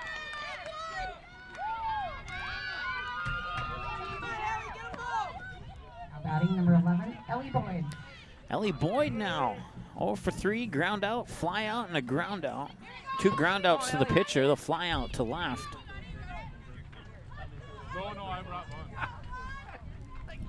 So with a 1-run lead and 2 away and 2 runners on, Banresville will look to get out of the inning. We'll see if they can do it. This one hit hard. It'll go into center field. Michaela Bjelland will round third. She will score to tie the game. Now the throw comes into third, and on a bounce, she'll be safe. Tie game, runner on third with 2 away. And another hit here for Ellie Boyd as she'll send it out. Lex, be mean out there. Come on now. Same as the last 2, Lexi. Same as the last 2 here. Ellie Boyd on second, Kaylee Peterson on third, Lexi Fromke 2 for 3, single, ground out, and a double. Yeah, And right back to Trinity Gregg, and she'll fire it over to Bonchus for the third out. They will strand 2 on base, and that'll end the 6th inning of play. All knotted up at 9-9 after 6, and the maybe final frame coming up next here on the Magnitude Sports Network. Be right back. Ratzel's Pool Hall. You can find them at 205 Front Street in Barnesville. When you head over to Ratzel's Pool Hall, expect cold beverages, tasty and crispy pizza, as well as a friendly staff. Search for Ratzel's Pool Hall on Facebook. Give the page a like and follow so you can keep up to date with all the daily specials, new menu additions, and dates of special events such as karaoke and musical artists. Don't forget, if the Barnesville Trojans are playing, you can watch the game at Ratzel's Pool Hall. They invite you to stop by after the game. 205 Front Street in Barnesville, Ratzel's Pool Hall. Just a fun little place in a small town. You didn't like the call? Please remember the officials on the court and the field have the best view of the action as it happens. More officials are needed. People like you. Stay connected to the game you love. Contact the NDHSAA, MSHSL, or your local high school to find out how to become an official. This message courtesy of Magnitude Sports. Welcome back to Rebel Field here in Glyndon, Minnesota. It's Kaylee Olson stepping up to the plate in a tie ball game here for the Trojans and the Rebels on the top of the 7th. And that pitch will just miss for a ball to Kaylee Olson. She's 1 for 3, reached on a fielder's choice, fly out to the first baseman, and then singled on an infield single. And this one she'll make contact on. It'll go into the books as a fouled away pitch for 1 ball, 1 strike. Literally. 1 hour and 10 minutes, time of the game now, and Mallory Leitner on the mound has tossed 74 pitches. The next one will be number 75.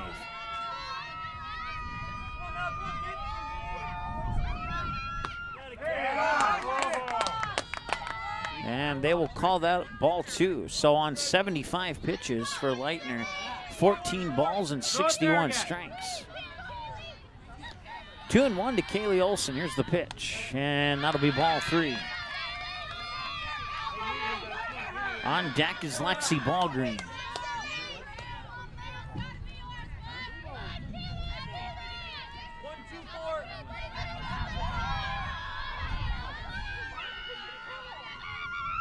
Swing and a miss. That is Buffalo Wild Wings strikeout number 5 or 6. I'll have to double check the numbers here. Oh, wait, no, I'm sorry. It's not a strikeout yet. It's only 2 strikes. My apologies. 3 balls, 2 strikes, and that'll be a line drive out to Greta DeVries, the second baseman.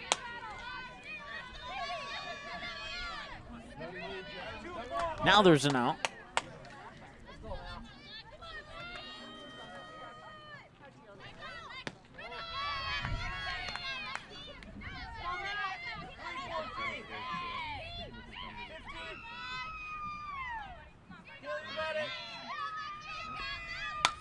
That one's hit well, right field, and it's caught there by Fromke for the second out.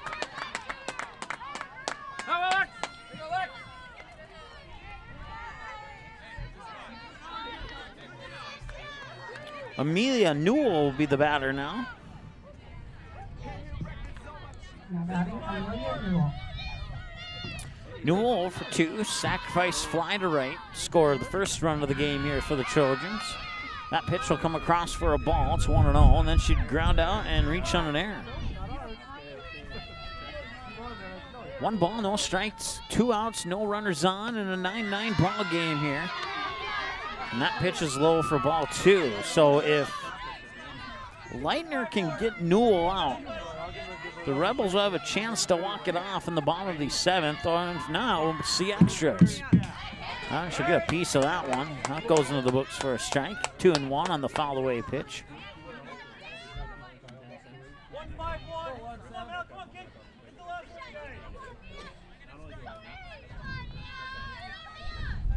And that one's hit into right field. It'll drop for a base hit. And she's on base with 2 outs.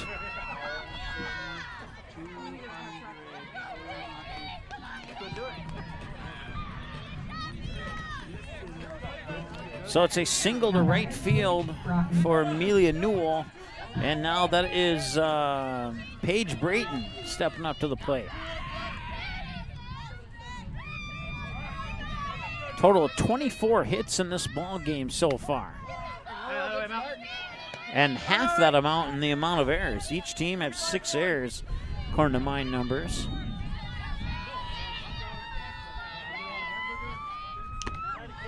Got a piece of that one, and that's good for strike 2.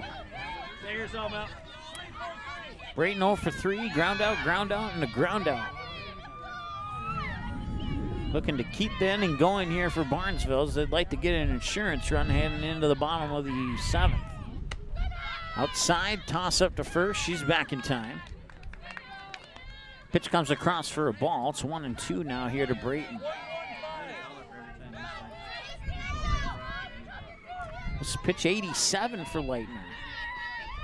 And this will be grounded towards the shortstop, Mo, and got it out. They will strand one runner on base, and that will take care of the top half of the 7th. Rebels have a chance to win it here when we return from the break. Or, if not, we'll see extra frames. We'll see which one happens in about 45 seconds here on Magnitude. Dean's Bulk Service C-Stores in Barnesville and Sabin are your stops for high-quality Arco gas and diesel fuels, plus a car wash in Barnesville. Don't forget to pick up your favorite snacks and beverages as well. Dean's Bulk Service is your preferred choice for your propane, fuel, diesel, exhaust fluid, and ISO-Clean certified lubricants for your home, farm, and business. Call them 1-800-548-2799 or visit dbsoil.com to see what they can do for you. Ratzo's Pool Hall. You can find them at 205 Front Street in Barnesville. When you head over to Ratzo's Pool Hall, expect cold beverages, tasty and crispy pizza, as well as a friendly staff. Search for Ratzo's Pool Hall on Facebook. Give the page a like and follow so you can keep up to date with all the daily specials, new menu additions, and dates of special events such as karaoke and musical artists. Don't forget, if the Barnesville Trojans are playing, you can watch the game at Ratzo's Pool Hall. They invite you to stop by after the game. 205 Front Street in Barnesville, Ratzo's Pool Hall. Just a fun little place in a small town. All right, Barnesville defense going to have to step it up. Elevated fastball, 1-0 to the batter, Greta DeVries. 0 for 3, struck out swing, grounded out the third, reached base on a fly-out error to the left field as Newell wasn't able to make the catch. She was right underneath it but couldn't make the ground. 1-1, the count. We're an hour and 17 minutes into the ball game now, and DGF needs to score 1 to win.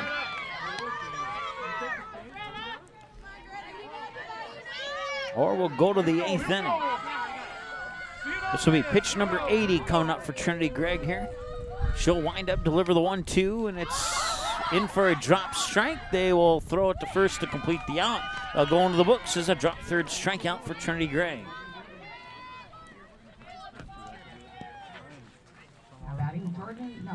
So 1 away now. And Jordan Nelson, batter number 9 in the lineup. Fielder's choice, error, and a strikeout swing. And now she takes strike 1 on a swing and a miss.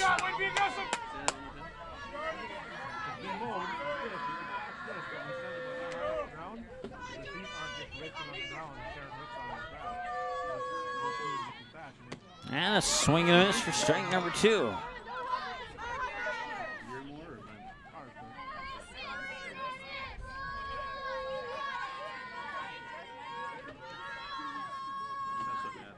And Gregg delivers, and a little blooper down to Alexa Gregg, and Alexa Gregg over to Bonchis for out number 2 on the 5-3 ground out to third. All right, so now back to the top of the order here for DGF. Batter 1 in the lineup. It's the senior, Evelyn Moe. She's 2 for 4. A single reached on a fielder's choice. A ground out to the shortstop, Lexi Ballgreen, and another single. Both singles went to center field. This one just a little bit outside the plate, ball 1. Hour 18 minutes, time of the ball game now, and 2 away, and DGF needs a big rally here with 2 out. That one will skip off the ground for ball number 2. 9-9 ball game. We'll see if Trinity Gregg can battle out of this 2-0 deficit she has. She will deliver a ball up high for 3-0 and is on the verge of walking Evelyn Moe.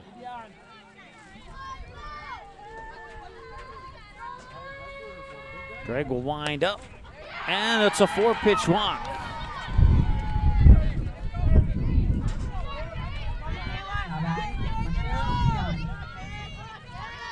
Only the second walk batter of this game. Michaela Bielen, 2 for 3, reached on an error, a double to left, a single to left, and a walk. And then she walked last time she was at the plate.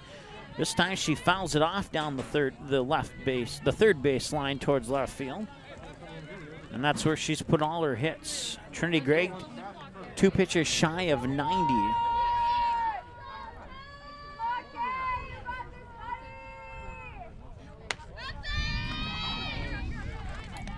Kiana Amundsen slipping on home plate as she was threatening to throw the runner out at first. And this one hit to left field. It's good for a single. Moe will move up to second. And that'll bring up Skylar Spezzard.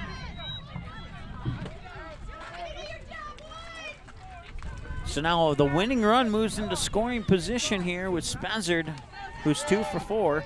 A double to right, a ground out to the pitcher, a ground out to the second baseman, and an infield single. Last time she was at the plate. Play the game right here.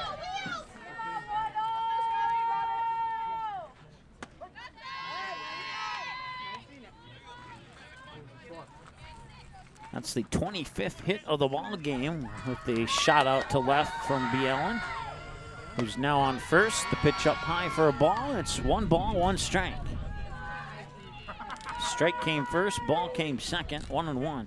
Evelyn Moe on second, Michaela Bielen on first. The runner's on for DGF in a 9-9 game here in the bottom of the 7th. Now they'll move it to, I don't think she saw the runner going to third. So now both runners will advance. Pitch came across as a ball. It's ball 2. And now the officials are going to get together here. Go to first, just in case.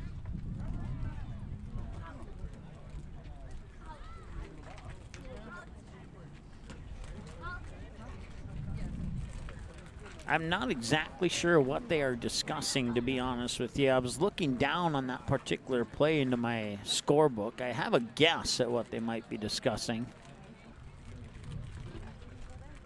But I'm just going to leave it at that. What do we got? Nothing?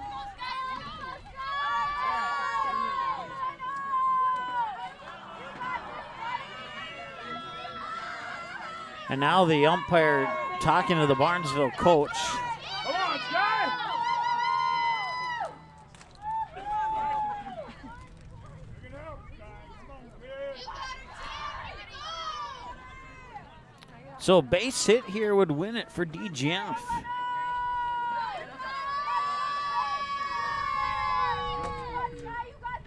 Two, 1, and they are going to get that base hit, and Evelyn Moe will score, and they'll walk it off in your final 10-9 here in game number 1. It was a good game, and the errors didn't really cost either team. They both had 6, but man, a tough loss for the Trojans as they almost knocked off one of the top teams in the section and the conference. And they just came a little bit shy, but they'll get another crack at them here in about 15 minutes as we'll go ahead and set up for game number 2 and get you ready here for game number 2 as soon as they're ready right here on Magnitude Sports. Don't go anywhere. We're going to keep the stream live. We'll be back in about 15 minutes.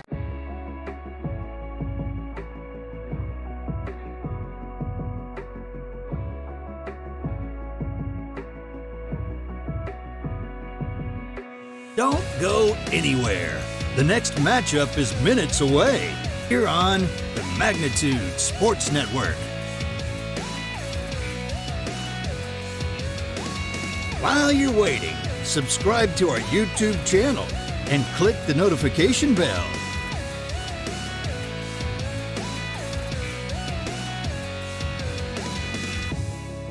If you've enjoyed this broadcast, scan the QR code with your mobile device to give a one-time donation or visit magnitudesn.com for our mailing address. You can also consider a monthly financial gift by clicking the Join button.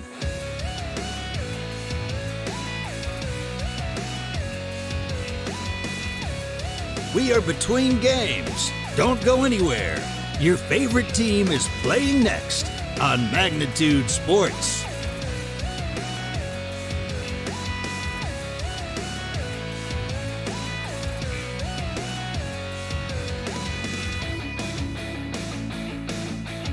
Don't go anywhere.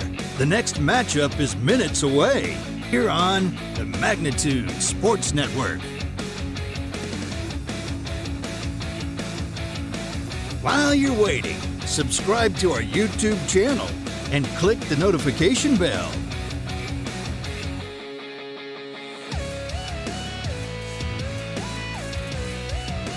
If you've enjoyed this broadcast, scan the QR code with your mobile device to give a one-time donation or visit magnitudesn.com for our mailing address. You can also consider a monthly financial gift by clicking the Join button.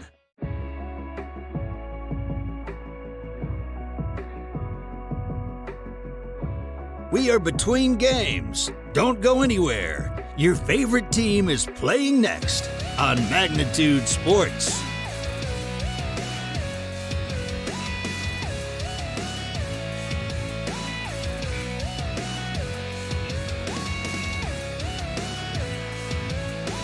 Don't go anywhere. The next matchup is minutes away here on the Magnitude Sports Network. While you're waiting, subscribe to our YouTube channel and click the notification bell.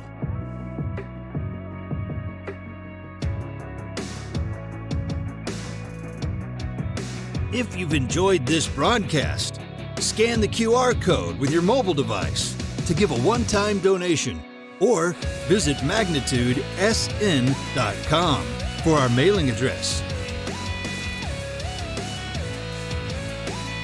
You can also consider a monthly financial gift by clicking the Join button.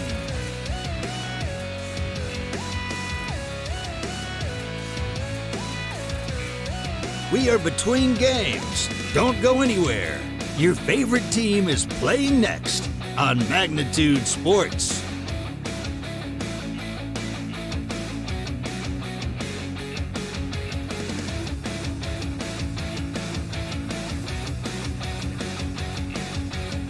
Don't go anywhere. The next matchup is minutes away here on the Magnitude Sports Network. While you're waiting, subscribe to our YouTube channel and click the notification bell.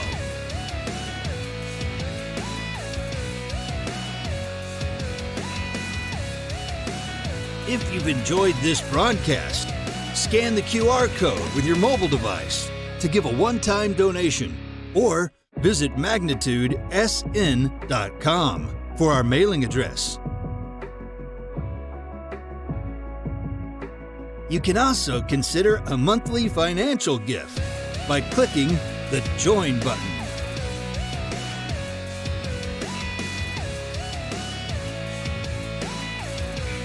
We are between games. Don't go anywhere.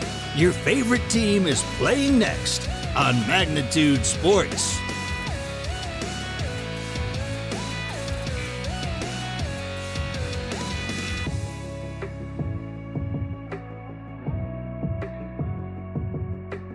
Don't go anywhere. The next matchup is minutes away here on the Magnitude Sports Network. While you're waiting, subscribe to our YouTube channel and click the notification bell.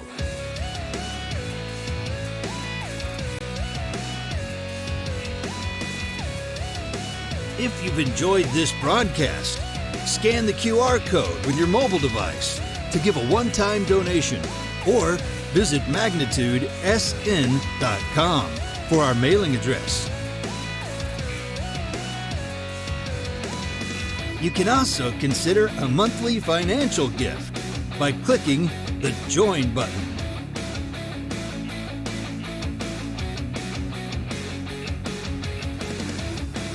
We are between games. Don't go anywhere. Your favorite team is playing next on Magnitude Sports.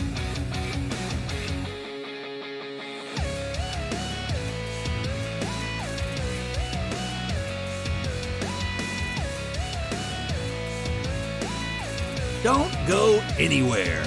The next matchup is minutes away here on the Magnitude Sports Network.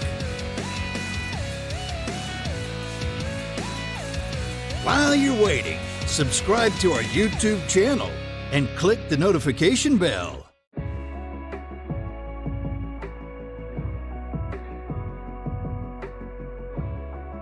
If you've enjoyed this broadcast, scan the QR code with your mobile device to give a one-time donation or visit magnitudesn.com for our mailing address.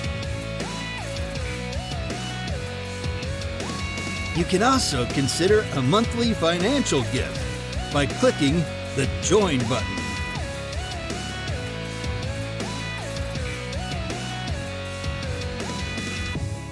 We are between games. Don't go anywhere. Your favorite team is playing next on Magnitude Sports.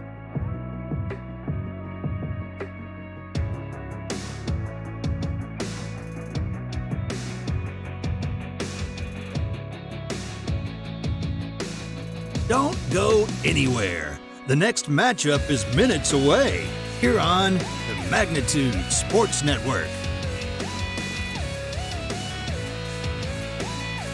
While you're waiting, subscribe to our YouTube channel and click the notification bell.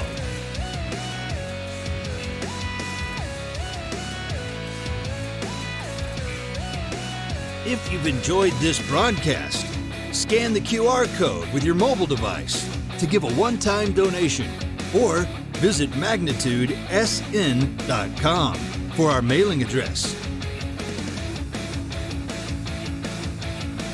You can also consider a monthly financial gift by clicking the Join button.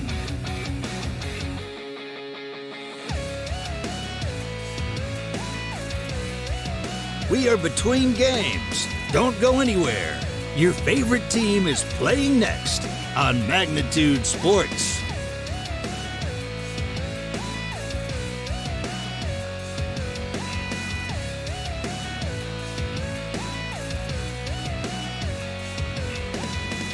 Don't go anywhere. The next matchup is minutes away here on the Magnitude Sports Network. While you're waiting, subscribe to our YouTube channel and click the notification bell.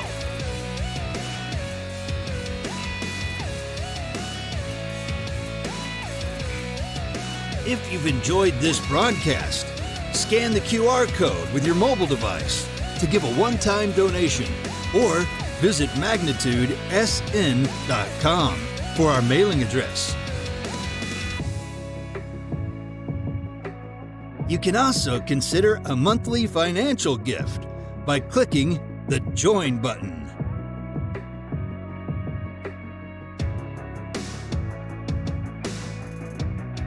We are between games. Don't go anywhere.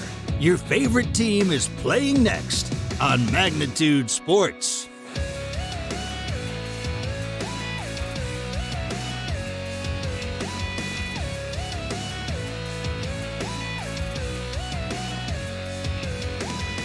Don't go anywhere. The next matchup is minutes away here on the Magnitude Sports Network. While you're waiting, subscribe to our YouTube channel and click the notification bell.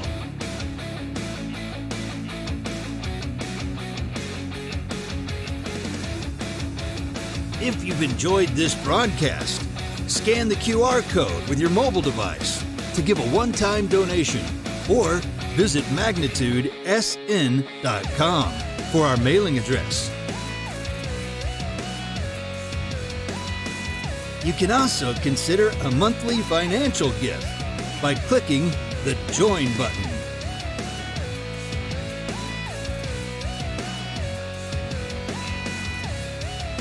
We are between games. Don't go anywhere. Your favorite team is playing next on Magnitude Sports.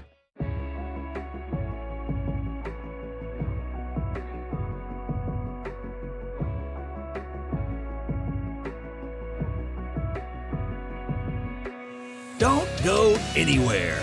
The next matchup is minutes away here on the Magnitude Sports Network. While you're waiting, subscribe to our YouTube channel and click the notification bell.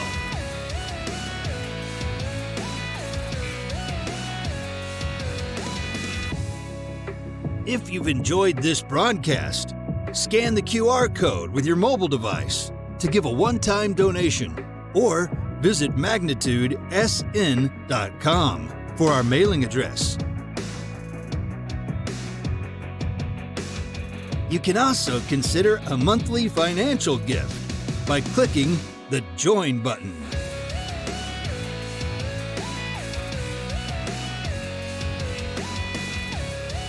We are between games. Don't go anywhere. Your favorite team is playing next on Magnitude Sports.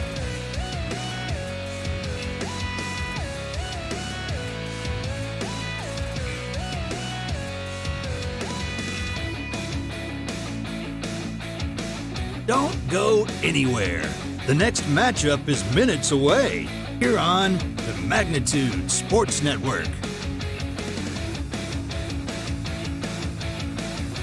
While you're waiting, subscribe to our YouTube channel and click the notification bell.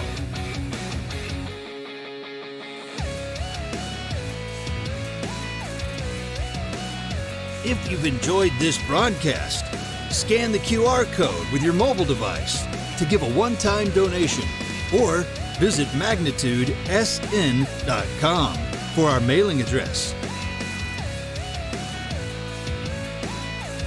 You can also consider a monthly financial gift by clicking the Join button.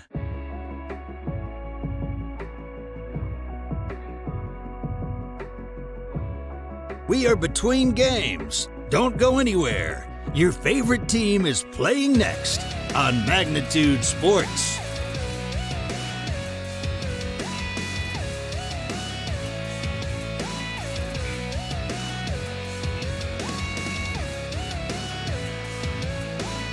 Don't go anywhere.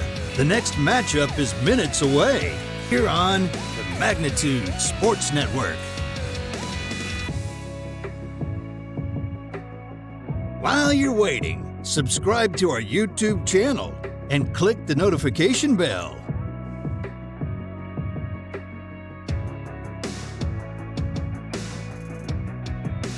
If you've enjoyed this broadcast, scan the QR code with your mobile device to give a one-time donation or visit magnitudesn.com for our mailing address. You can also consider a monthly financial gift by clicking the Join button.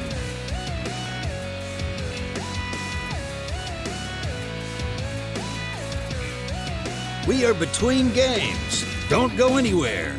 Your favorite team is playing next on Magnitude Sports.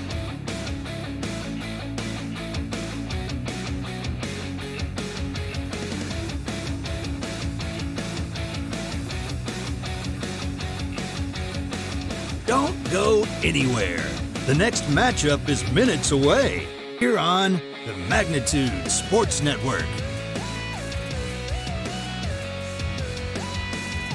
While you're waiting, subscribe to our YouTube channel and click the notification bell.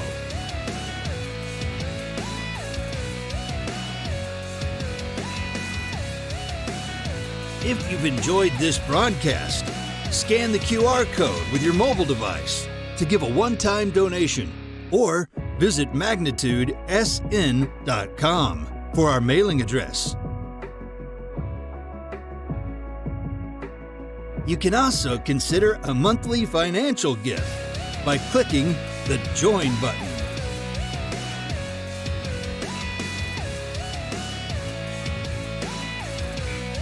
We are between games. Don't go anywhere. Your favorite team is playing next on Magnitude Sports.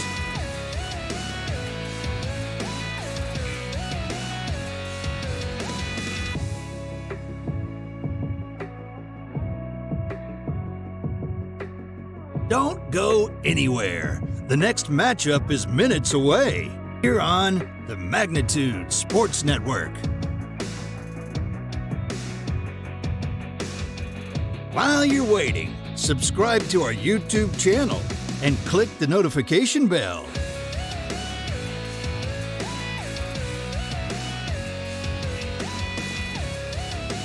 If you've enjoyed this broadcast, scan the QR code with your mobile device to give a one-time donation or visit magnitudesn.com for our mailing address. You can also consider a monthly financial gift by clicking the Join button.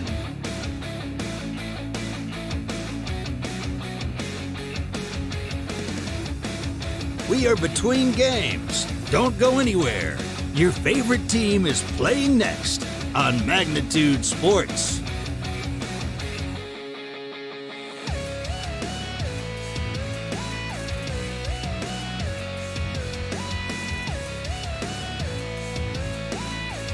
Don't go anywhere. The next matchup is minutes away here on the Magnitude Sports Network.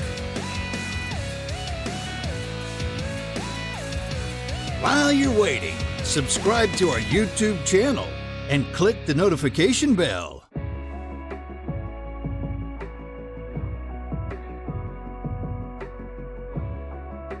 If you've enjoyed this broadcast, scan the QR code with your mobile device to give a one-time donation or visit magnitudesn.com for our mailing address.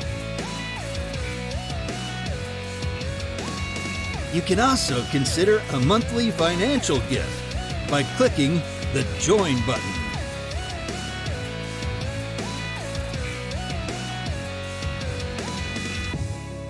We are between games. Don't go anywhere. Your favorite team is playing next on Magnitude Sports.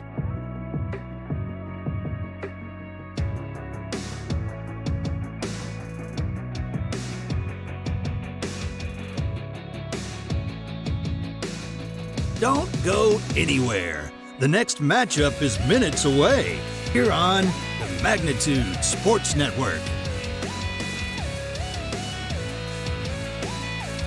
While you're waiting, subscribe to our YouTube channel and click the notification bell.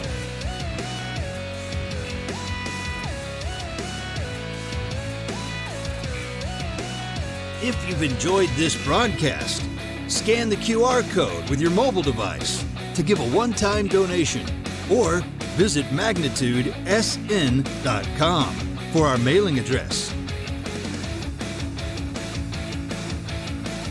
You can also consider a monthly financial gift by clicking the Join button.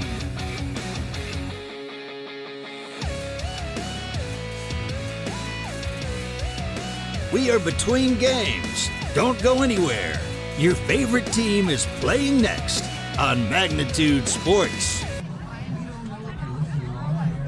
All right, welcome back as we get ready for game number 2 here between the Banresville Trojans and the Dilworth Glyndon Felton Rebels. The Rebels, in walk-off fashion, take game 1 by the final score of 10-9 in a game that was filled with hits and maybe a couple more errors than the two teams would like. Unofficially, 6 errors per team, 25 hits, 12 errors, and a total of 19 runs. So between the two teams combined. So we'll see if they can clean things up here. Both the Trojans and the Rebels clean things up here in game number 2, and we'll see if the Trojans will be able to get one back and split, or if the Rebels will keep it going and sweep and head into the postseason with only 2 losses on the season.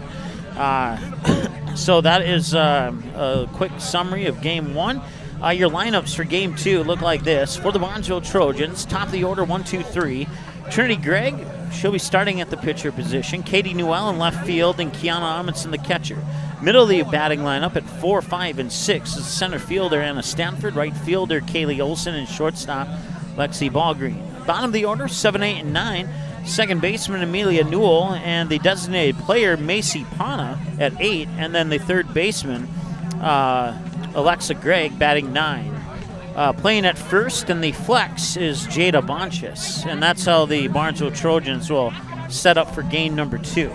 For the DGF Rebels in game 2, the top of the order, 1, 2, and 3, shortstop Evelyn Moe, pitcher Michaela Bielen, and the catcher Skylar Spezard. In the middle of the order, 4, 5, and 6, first baseman Mallory Leitner, center fielder Michaela Winter, and third baseman Ellie Boyd.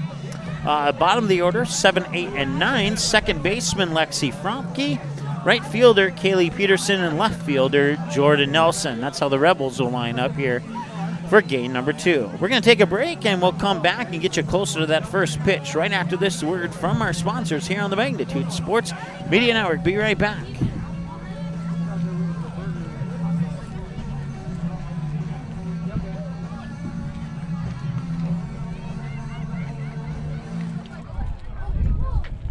Ratzel's Pool Hall. You can find them at 205 Front Street in Barnesville. When you head over to Ratzel's Pool Hall, expect cold beverages, tasty and crispy pizza, as well as a friendly staff. Search for Ratzel's Pool Hall on Facebook. Give the page a like and follow so you can keep up to date with all the daily specials, new menu additions, and dates of special events such as karaoke and musical artists. Don't forget, if the Banresville Trojans are playing, you can watch the game at Ratzel's Pool Hall. They invite you to stop by after the game. 205 Front Street in Barnesville, Ratzel's Pool Hall. Just a fun little place in a small town.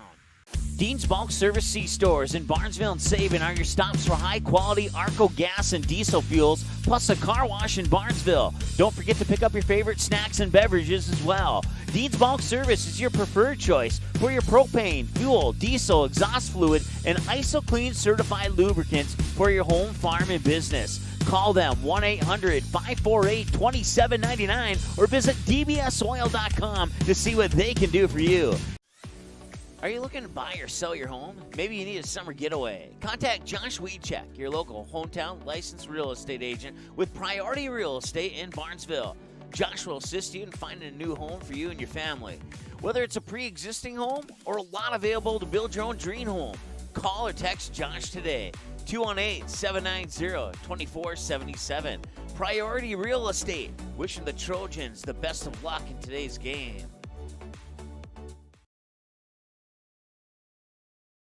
Barnesville Senex is your one-stop shop in Barnesville for gas, snacks, and more, including fresh Sandy's Donuts each day of the week. And don't forget that Barnesville Senex has the Caribou Coffee kiosk open each day as well. They're also your hunting and fishing license headquarters. Barnesville Senex. Call them 218-354-2139 or stop in to get everything you need at 619 Front Street North in Barnesville. Barnesville Senex wishes the Trojans the best of luck in this game and every game this sports season.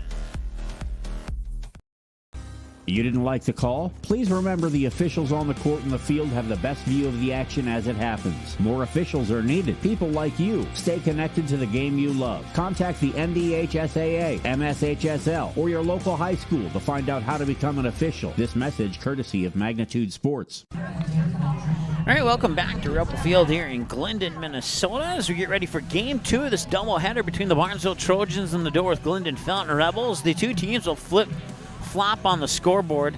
It'll be Barnesville as the home team here in game number 2, and the Rebels as the visiting team in game number 2. Coming up here on Magnitude Sports over the next coming week or so as we take a look at our schedule.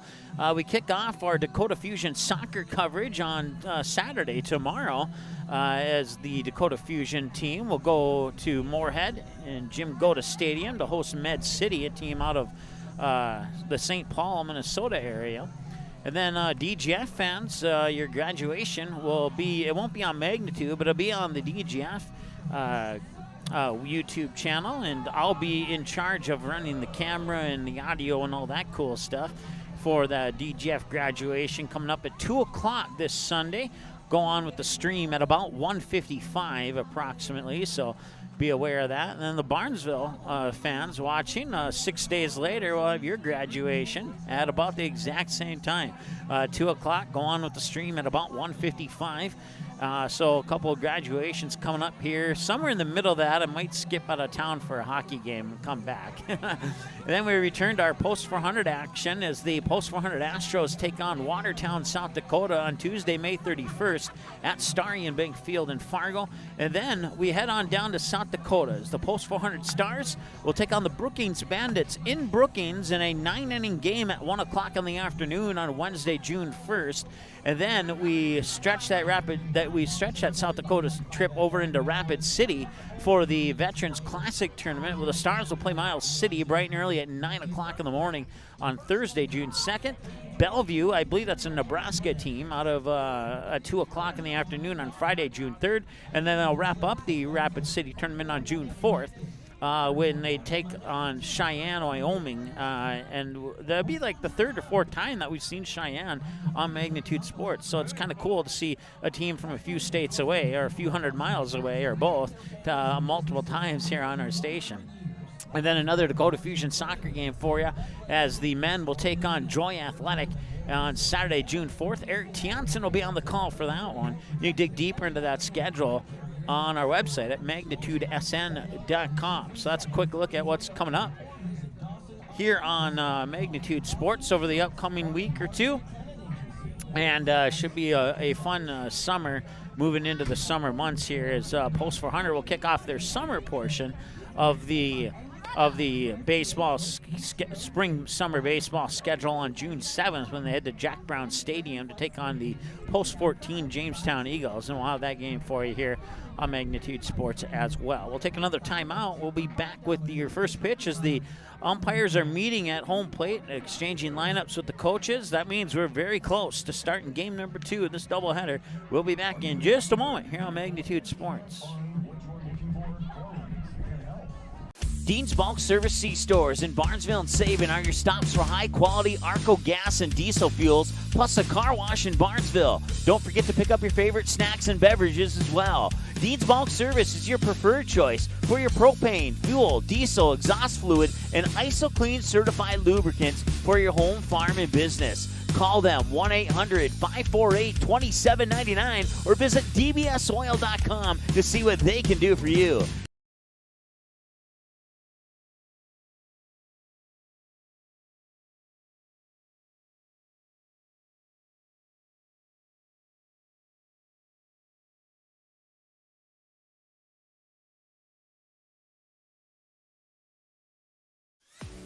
Are you looking to buy or sell your home? Maybe you need a summer getaway. Contact Josh Weedcheck, your local hometown licensed real estate agent with Priority Real Estate in Barnesville.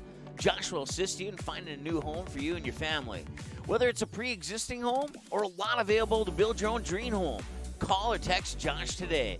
218-790-2477. Priority Real Estate. Wishing the Trojans the best of luck in today's game. Ratzo's Pool Hall. You can find them at 205 Front Street in Barnesville. When you head over to Ratzo's Pool Hall, expect cold beverages, tasty and crispy pizza, as well as a friendly staff. Search for Ratzo's Pool Hall on Facebook. Give the page a like and follow so you can keep up to date with all the daily specials, new menu additions, and dates of special events such as karaoke and musical artists. Don't forget, if the Barnesville Trojans are playing, you can watch the game at Ratzo's Pool Hall. They invite you to stop by after the game. 205 Front Street in Barnesville, Ratzo's Pool Hall. Just a fun little place in a small town.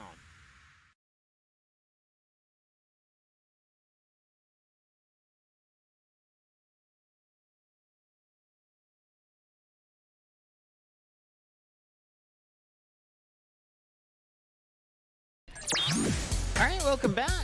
Trinity Gregg will start in the circle once again here for Barnesville here in game number 2 of this doubleheader as we are just seconds away from getting game number 2 underway here.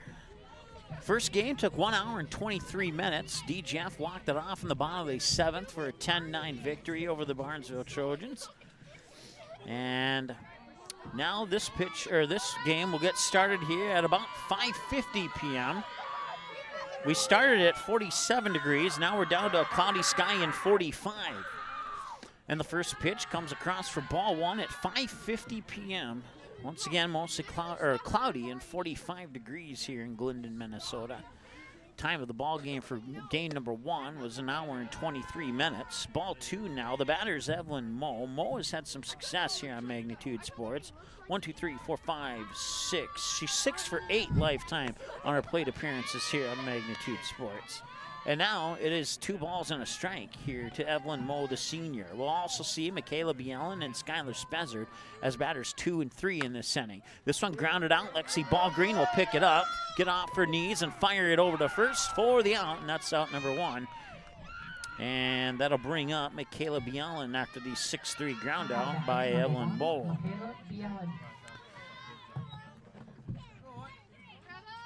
Bielen 3 for 5. That includes her trips to the plate in the last game on her lifetime appearances here on Magnitude Sports. The first pitch will come across for ball number 1 from Trinity Gregg.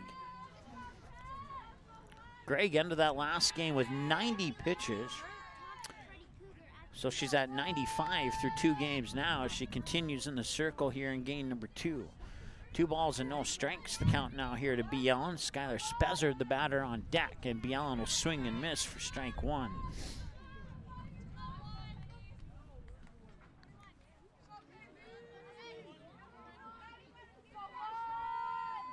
And this one hit hard towards third, batted down by Alexa Gregg, and she will fire it to Jada Bonchis, but it's off the mark. And Bielen will reach first and now advance to second and now try for third, and the ball will be dropped. She'll get to second on an error and she'll advance to third on the throw.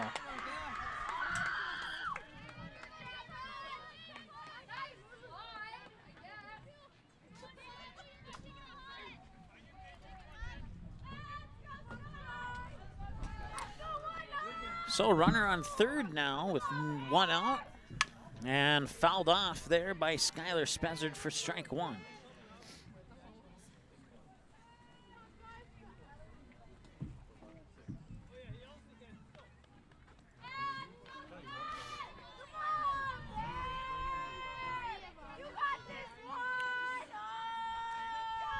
So once again, Bielen on third, Spezzard the batter, and that is framed up for a strike by Kiana Amundsen. Nice job there by the catcher as Gregg sent it to the outside, trying to catch that outside edge, and her catcher, Kiana Amundsen, helping her out a little bit with that nice frame job.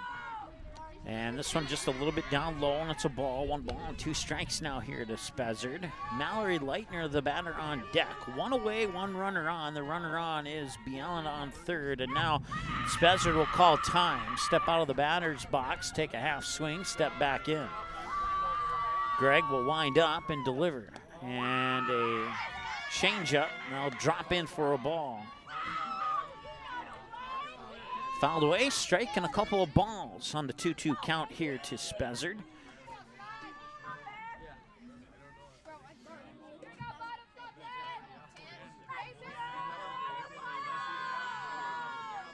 And this one hit hard to third once again. It bounces off the glove of Alexa Gregg. And Bielen will come in and score.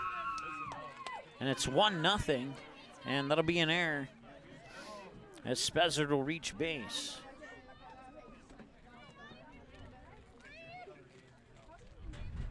Dirty dog.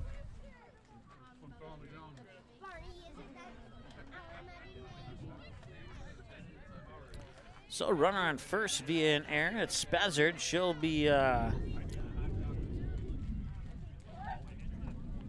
replaced by Greta DeVries, who will be the courtesy runner on first. Mallory Leitner now. And that one's going deep to center field and not quite making the catch as Stanford. It'll go into the books as a double. And DeVries moves over to third.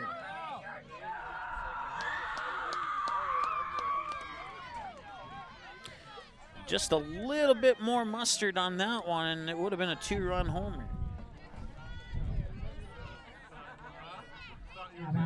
So Michaela Winter, the junior, will step up to the plate now here for the Rebels. 4 minutes into the ball game, pitch 15 for Trinity Gregg.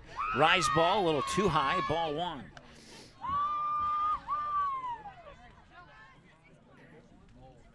One run on 1 hit and 2 Barnesville errors already here in the top of the first. Here's the windup from Gregg, and the 1-0 hit to center field. This one a little bit easier here for Anna Stanford as she'll make the catch for out number 2. Tagging from third is Greta DeVries to score, and it's 2-0 on the sacrifice fly by Winter out into center field. Mallory Leitner will stay at second base. Now up, number 11, Ellie Boyd.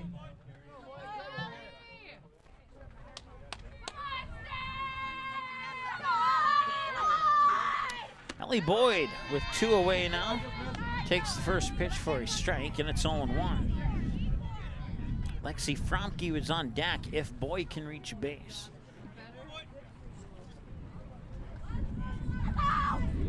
And a swing and a miss for strike 2.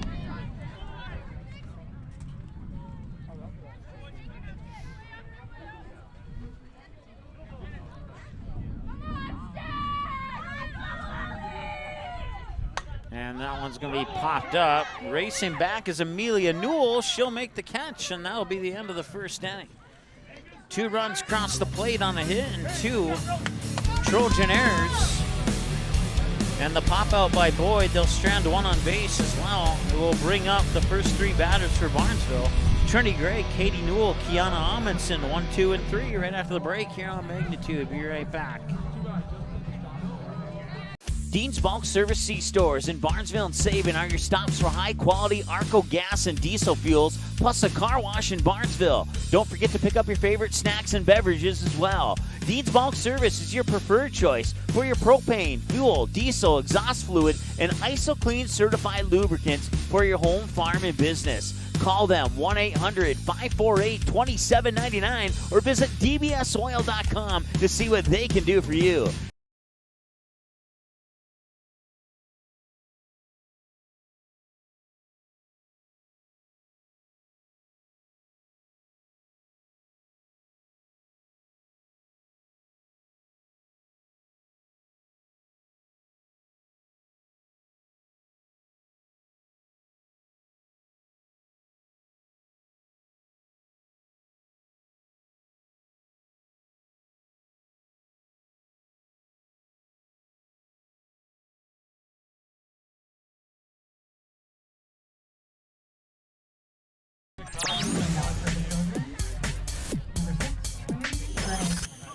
Seven minutes into the ball game now. Trinity Gregg will be the first batter. We'll also see Katie Newell and Kiana Amundsen here in the bottom of the first. Once again, Barnesville moving to the home side of the scoreboard here in game number 2. 8 minutes into the ball game so far. Broadcast coverage brought to you by Priority Real Estate and agent Josh Wiechek, along with Barnesville Senex, Dean's Bulk Service. And I'm missing one. And Ratzel's Pool Hall, our scoreboard sponsor. There we go. Trinity Gregg likes left field on her spray chart. And this time, was that a ball or a strike? It was a ball, 1-0. Okay, ladies, let's go. Be ready. Michaela Bielen pitching. Skylar Spezzer behind the plate as that pitch comes in for ball 1. I think it's ball 2. I don't know, the scoreboard says ball 1, but yeah, now it says ball 2, and now it's ball 3.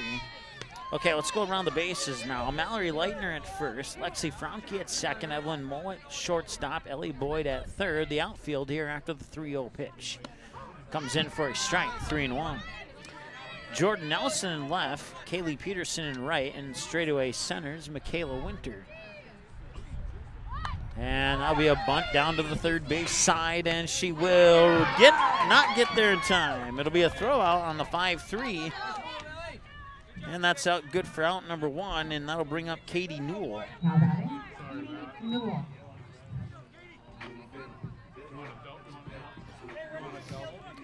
Katie Newell, the senior, will walk up to 50 Cent, and she'll take the first pitch. It's going to be a drop strike, 0-1. 6 pitches for Bielen, 3 and 3 on the ball strike split. There's the 0-1. Fouled off, 0-2.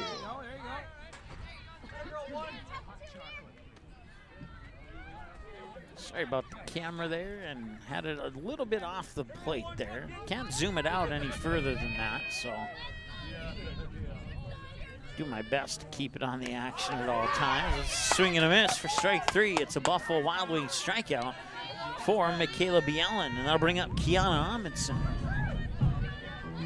It's 2 away now here in the home half of the first for Barnesville. Kiana Amundsen, if she can reach base, would put Anna Stanford to the plate next, but first things first. And this one will be popped up, shallow right, and it will drop for a hit. So we will indeed see Anna Stanford. She's able to sneak that one out into shallow right field. So Amundsen on base with the single, and now it's Anna Stanford, the center fielder, stepping up to the plate. Another senior for the Barnesville Trojans this year. She'll face pitch number 10 from Bielen, and here it comes. Swing and a miss, strike 1. And on 10 pitches for Bielen, 3 balls and 7 strikes. There's a windup in the 0-1 delivery. That one's hit out towards the shortstop, Mo. Mo will fire it over to first. The ball is dropped, and that'll allow Amundsen to move to second. That'll be an error. Okay, 2 down. Get this last one. Let's go. Error of charge to the first baseman. That'll move 2 runners on base for Kaylee Olson, the batter now with 2 away. 11 pitches in 11 minutes here for Bielen. And runners almost went. Pitch comes across for a strike, and it's 0-1. Had Amundsen not been on second, it's likely that Stanford would have stolen second. But there was nowhere for her to go, so she had to backtrack. This one fouled away for strike 2.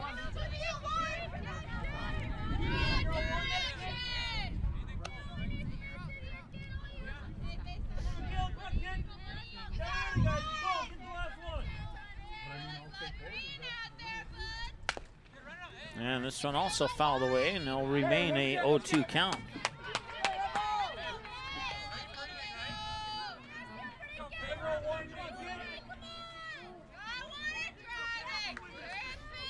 So 0-2 pitch number 2, and that will miss to the outside for a ball, 1-2.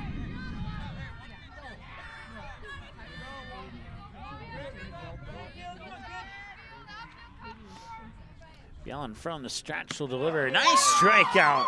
Got it right down the middle of the plate, and you couldn't ask for a better pitch than that one. That'll take care of the first inning of play. It's 2-0. Rebels have the lead, and the Rebels coming up to bat when we return from the break here on Magnitude. Be right back.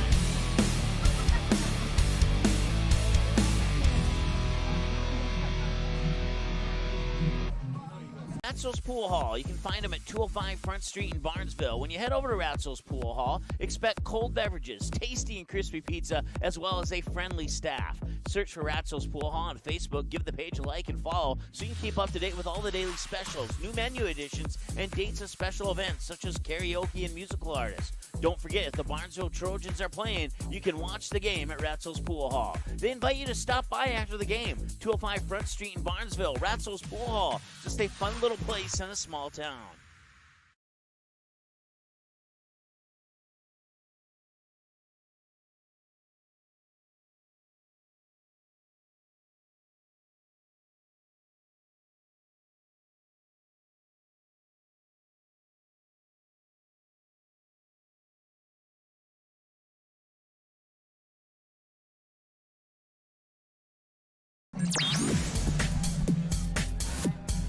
All right, one complete, a 2-0 lead here for the DJF Rebels on Magnitude Sports. Broadcast coverage brought to you by Dean's Bulk Service, Ratzo's Pool Hall, as well as Priority Real Estate agent Josh Wiechek and Barnesville Senex as well. It's Lexi Fromke. She's an 8th grader. She steps up to the plate to lead things off here in the top of the second inning. Pitch outside for a ball from Trinity Gregg. Once again, Gregg in the circle. Robinson behind the plate catching. You got Jada Bonchis at first. Amelia Newell at second. Lexi Ballgreen at shortstop. Alexa Gregg at third. Here's the pitch from Trinity Gregg. Rolls it on across the plate for ball 2.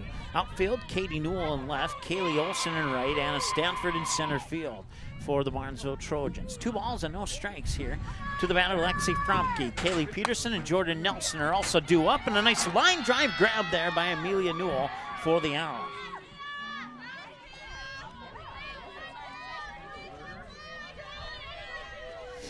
So 1 up, 1 down. Now Kaylee Peterson will try her luck here at the plate.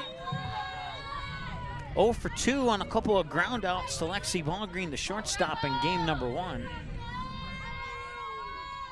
And this one fouled back for a strike, and it's 0-1.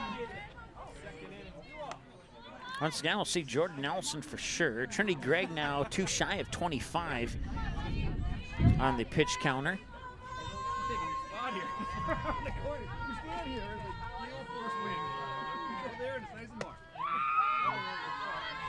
And I'm guessing that one missed for a ball, 1-1.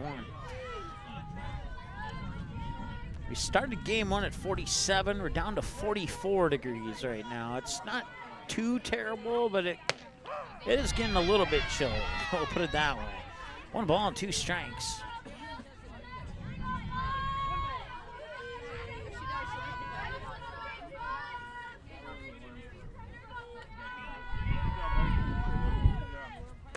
And that one, rise ball, goes up high to even up the count at 2-2. A foul away pitch, a ball, strike, and a ball. In that order on the 4 pitches so far here between Trinity Gregg and Kaylee Peterson. Once again on deck is Jordan Nelson. There's 1 out here in the top of the 2nd. And now there is going to be 2 outs here in the top of the 2nd, as that is a soft pop out to right field as Kaylee Olson makes the grab.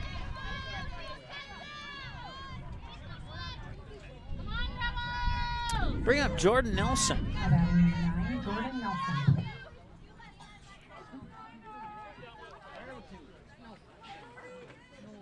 And the first pitch to Nelson's up high and out for a ball. 1-0 here. 17 minutes into the ball game now.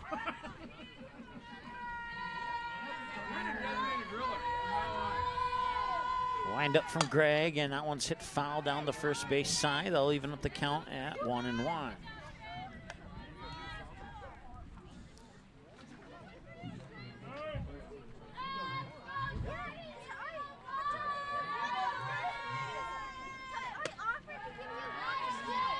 Two and 1 now. Another pitch up high. 30 pitches for Gregg. 13 balls, 17 strikes, according to my numbers unofficially. I'm not sure if anybody's keeping track of pitch count, so I could say that's official. And that'll be out number 3. It's a 4-3 ground out to second for Jordan Nelson. And that will bring us to the bottom of the 2nd. Batter 6, 7, and 8 for Barnesville. Lexi Ballgreen, Amelia Newell, and Macy Pana will be the batters. We'll see when we return for the break here on Magnitude. Be right back. Ratzel's Pool Hall. You can find them at 205 Front Street in Barnesville. When you head over to Ratzel's Pool Hall, expect cold beverages, tasty and crispy pizza, as well as a friendly staff. Search for Ratzel's Pool Hall on Facebook. Give the page a like and follow so you can keep up to date with all the daily specials, new menu additions, and dates of special events such as karaoke and musical artists. Don't forget, if the Barnesville Trojans are playing, you can watch the game at Ratzel's Pool Hall. They invite you to stop by after the game. 205 Front Street in Barnesville, Ratzel's Pool Hall. Just a fun little place in a small town. You didn't like the call? Please remember the officials on the court and the field have the best view of the action as it happens. More officials are needed. People like you. Stay connected to the game you love. Contact the NDHSAA, MSHSL, or your local high school to find out how to become an official. This message courtesy of Magnitude Sports. All right, welcome back. We are getting ready to go here in the home half of the 2nd. It's batters 6, 7, and 8 for the Barnesville Trojans. They'll lead off with the senior shortstop, Lexi Ballgreen. Batting for the Trojans, Lexi Ballgreen.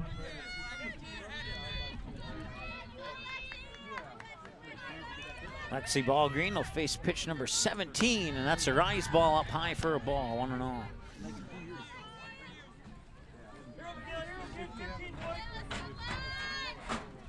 And now she'll get a fastball past Ball Green, swinging. Even up the counter, the ball and a strike each. 1 ball, 1 strike in a 2-0 game here in the second. 2 strikes now on 2 swings and misses by Lexi Ball Green.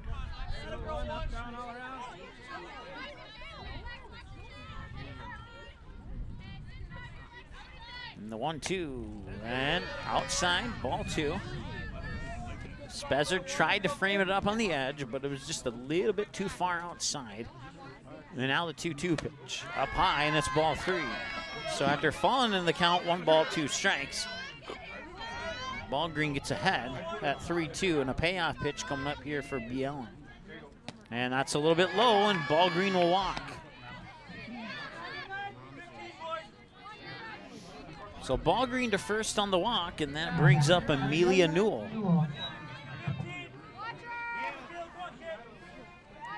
Amelia Newell reached base on a couple of errors in game number 1. 20 minutes into game number 2 now. She makes her first plate appearance and grounds this one out towards Boyd. Fakes the throw to second. And that's a tough one. Hit or a fielder's choice. She didn't actually make the throw to second. I think we're going to go ahead and give her a hit on that one.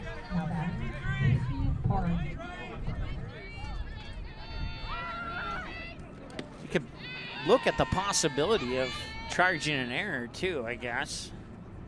But I think we'll be nice and give a hit this time around.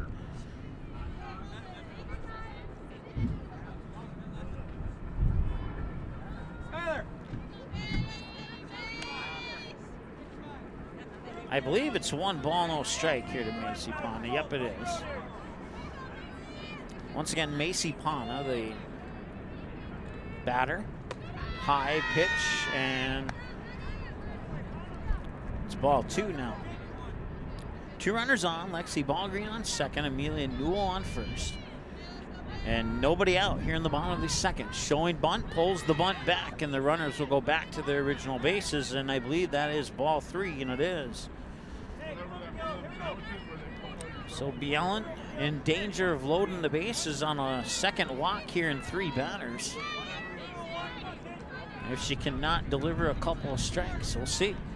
Nope, that's a little high, and that'll be ball, well, I guess not. I guess they will call it a strike.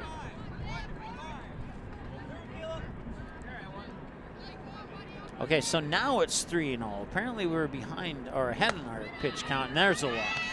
So now the bases are loaded on the walk to Macy Pana, which is a 4-pitch walk, and now Alexa Gregg, batter number 9 in the lineup, and they'll have a little meeting and discussion here in the circle for the Rebels. Alexa Gregg, not too, what's the word I'm looking for here? Probably not the batter of major concern here. She went 0 for 4 in game 1, while the batter following her is the one you probably want to be more concerned about, because she went 4 for 4 in game 1. And there's a strike, 0-1 to Alexa Gregg. So once again, the bases are loaded. Lexi Ball Green over on third, Amelia Newell up on second, Macy Pana here on first. Here's the pitch, and that is out for a ball. 1 ball, 1 strike.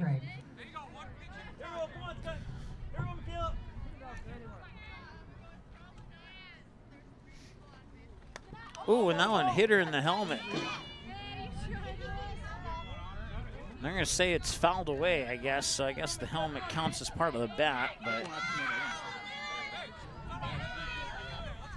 I didn't see the ball touch the bat, but maybe it did. I'll have to look at the replay on that one, I guess. And a strikeout. That's out number 1. And she's now 0 for 5 on 5 plate appearances here in games 1 and 2 combined. Trinity Gregg. Trinity Gregg, not to jinx her, but she went 4 for 4 in game number 1. We'll see if she goes 5 for 5 here, and if she does, that could lead to a run or 2 here for Banresville. 1 ball, no strikes. 0 for 1 in this game. Trinity Gregg grounded out to third last time she was at the plate. Play at home, they'll get the force out. Lexi Ballgreen will not score. Bases will remain loaded, and that's out number 2. So Trinity Gregg will reach on a fielder's choice. Now batting, Katie Newell.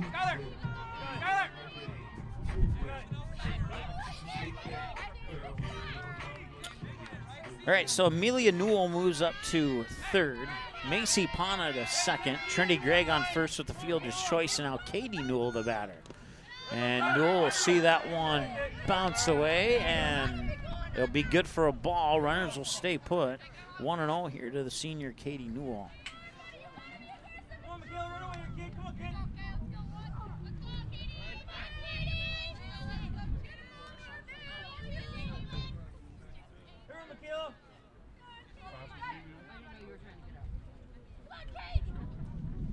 And that one hit hard into left field, gets by the shortstop. Scoring is Amelia Newell, and then coming in is Macy Pana. It'll be a 2-run single for Katie Newell. She gets an RBI, one of them being her younger sister.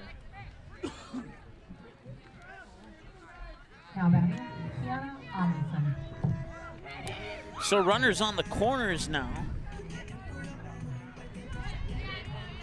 As Katie Newell will single, scoring Amelia Newell, moving Macy Pana up to third.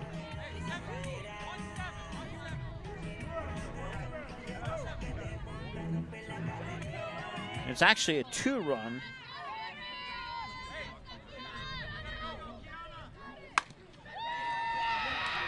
And that hit goes into left field as well, and now another run will score, and the Trojans will take the lead as Trinity Gregg comes in from third. Now batting number 4, Anna Stanford.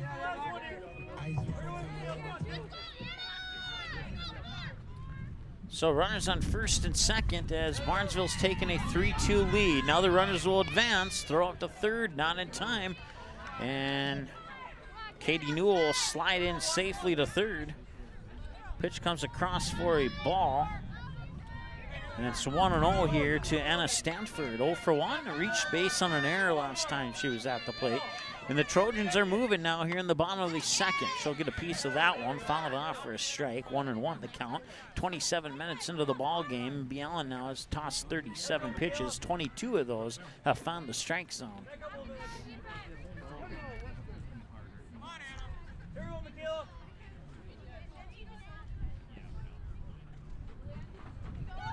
One. That one's a little low. It's 2-1.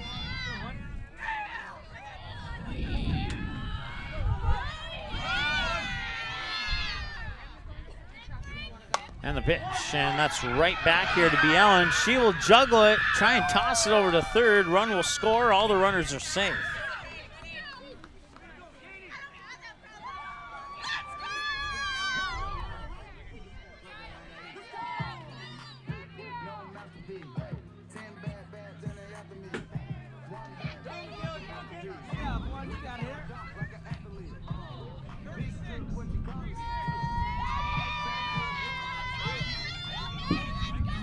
So it's now 4-2 in favor of Barnesville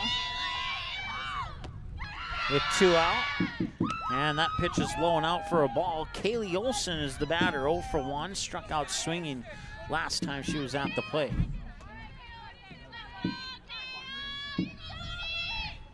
And that one's going to be hit up to center field. Getting underneath it, there's Michaela Winter for the grab, and that will do it. The Trojans will strand 2 on base on the fly out to center.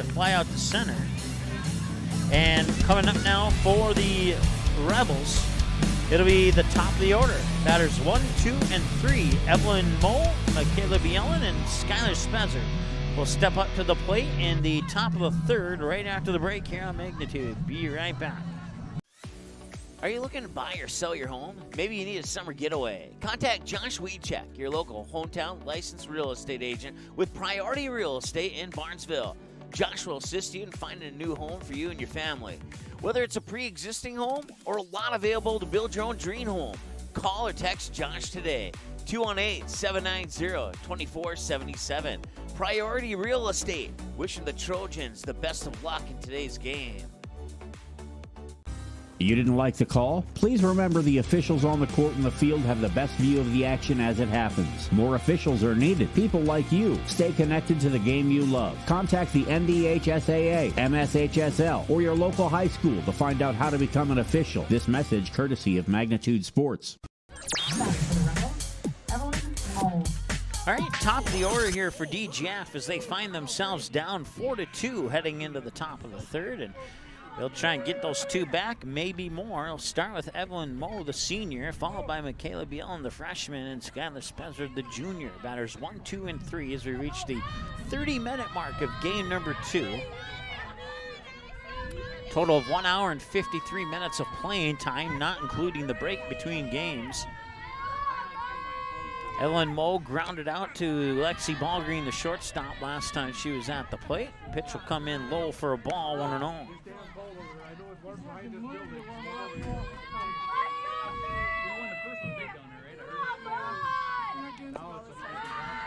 And that'll be 2 balls and no strikes.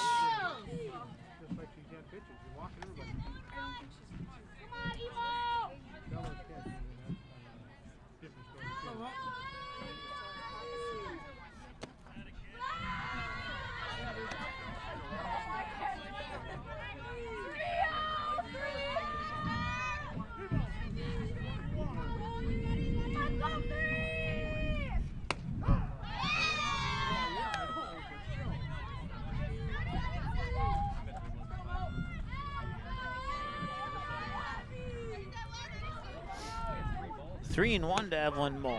Make that 3-2. 3 balls followed by 2 strikes. Nobody out, nobody on base. And Michaela Bielen, the batter, on deck. That'll be fouled away at the plate, and Moe will get at least one more opportunity.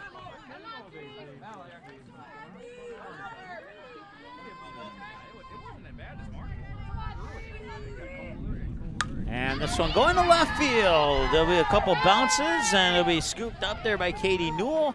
And that's going to be a play at second. She's safe. She was able to get her foot in onto the bag before the tag was applied, and they'll go into the books as a double to left field.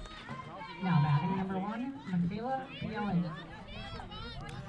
And now Michaela Bielen will step up to the plate. Pitcher versus pitcher battle here in game number 2. Bielen won the first matchup, reached base on an error. Takes the first pitch low for ball 1. 1 ball, no strikes. A 4-2 lead for the Banresville Trojans. And that one will find its way into left field. It'll be a base hit. Rounding third is Evelyn Moe. She scored the winning run in the first game, and now she scores run number 3 to pull the Rebels within a run here in game number 2. So it'll be an RBI double for Bielen out into left field. Moe will score, and Katie Kittleson will take over the running responsibilities on second. She is a, if I said that right, I apologize, or if I didn't say that right, I apologize. She's an 8th grader. I know I got that much right, and I know I got her first name right, so. Here's Skylar Spencer, the junior. 0 for 1, reached base on an error. Pitch is low for a ball, 1-0.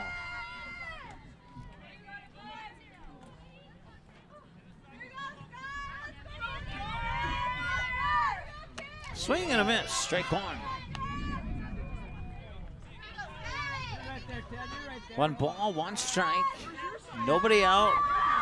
And the tying run in scoring position on second. There's the windup in the 1-1 pitch. In for strike number 2.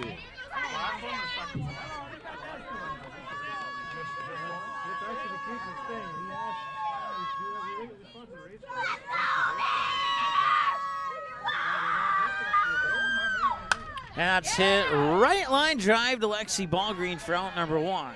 Kittleson will stay where she's at second. Now batting number 17, Mallory Leitner.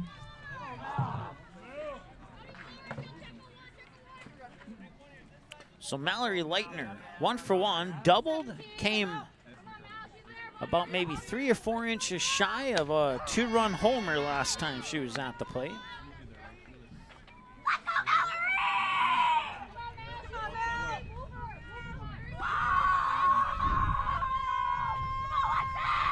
And this one gonna be popped up, and it will be caught by Bonchus for out number 2. And Kittleson will stay at second, and that'll bring up Michaela Winter.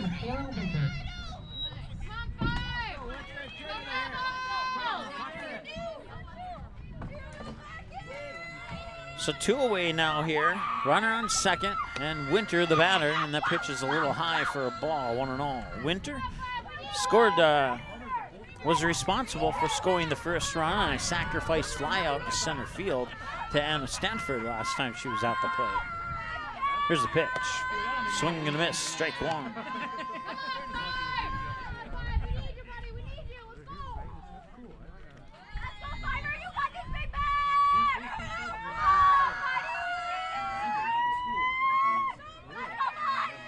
Swing and a miss, and in addition to the strength, it'll be a pass ball that allows Kittleson to move into third. 1-2 the count now, with a runner on third and 2 away. All Winter needs is a base hit. Oh no, she's gonna be asked to go back to second, I guess. So we'll put her back to second. 1-2, that was a little bit low, and it's 2-2. 50 pitches for Greg now, 30 strikes, 20 balls, according to my numbers. There's the windup in the 2-2. That's low, and it's a full count. 3 balls and 2 strikes. Ball, strike, strike, ball, ball in that order. 2 away, tying runner in scoring position here in the top of the third. And Trinity Gregg on a full count delivers, and a little dribbler, and they will fire it up to first. Got it, I believe. Yes, they did, and that will end the inning. They will leave Kittleson stranded on second, and that will take care of the Rebels here in the top of the third. Trojans will exchange their gloves for the bats and come out swinging right after this here on Magnitude.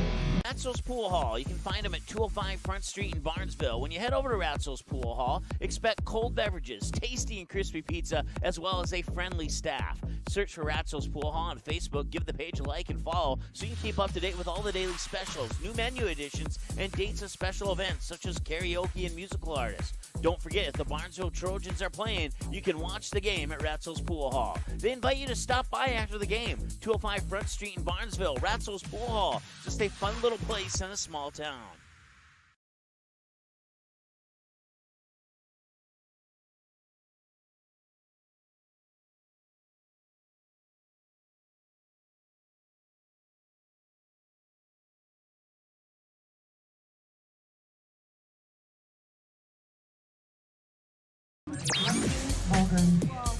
All right, welcome back. It'll be batter 6, 7, and 8 for Barnesville. We'll start with Lexi Ballgreen. We'll also see Amelia Newell and Macy Pana.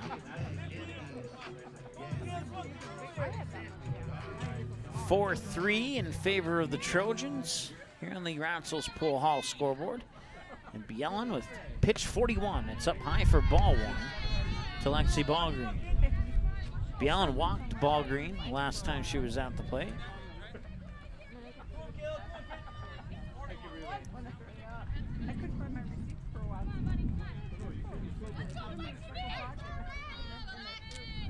Swing and a miss, strike 1.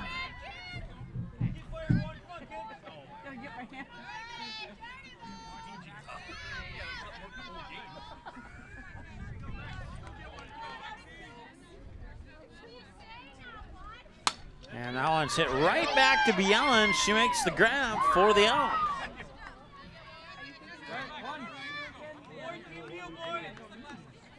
Now, Bielen will try her luck against Amelia Newell. Last time, she didn't quite have luck. Newell got on with an infield single. And now she's going to the same direction she did last time, but she will not even get close to an infield single this time. Instead, she'll ground out on a 5-3. And that is out number 2. And that brings up Macy Pana. Now batting Macy Power. 0 for 0. She was walked last time she was at the plate. Part of back-to-back walks in the previous inning.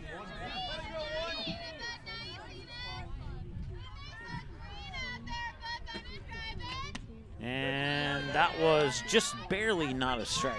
We'll put it that way. 1 ball, 1 strike.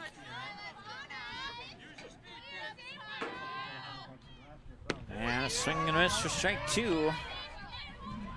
Alexa Gregg is on deck if Pana can reach base. But Bjelland's going to try and prevent that from happening. Here's the 1-2. Going to first base. Yep, and I agree with that. It is a Buffalo Wild Wings strikeout for Michaela Bjelland on Macy Pana, and that will end the Trojans' time here in the 3rd inning of play. It'll be Ellie Boyd, Lexi Fromke, and Kaylee Peterson, batters 6, 7, and 8 when we return from the break here on the Magnitude Sports Media Network. We'll talk to you here in just a moment.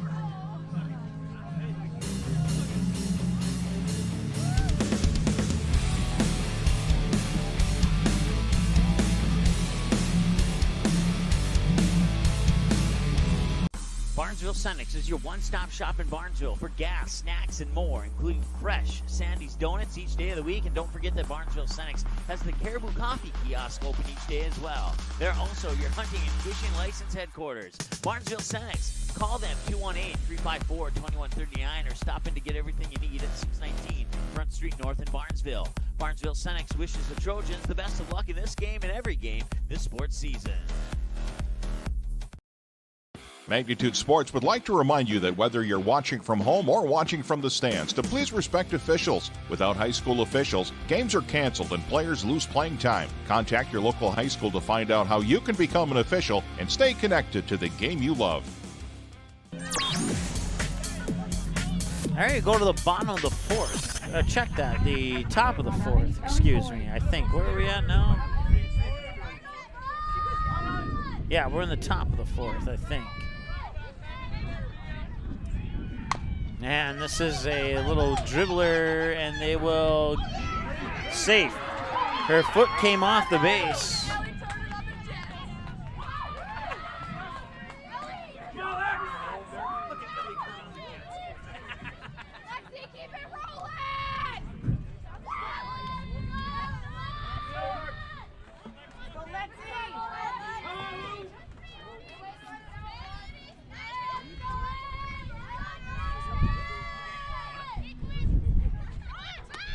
Looking for the bunt, and now they throw it up to first. Batting Lexi Fromke. Pitch comes across as a strike. Fromke line drived out to Amelia Newell, the second baseman, last time she was at the plate. Looking for bunt again. She'll miss it again, and that'll be strike 2. 4-3 ball game here in the 4th inning, top of the 4th.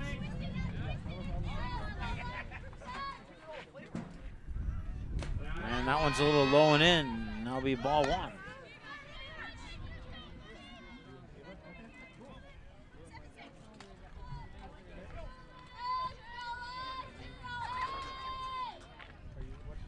Swing and a miss, and that's a Buffalo Wild Wings strikeout for Trinity Gregg.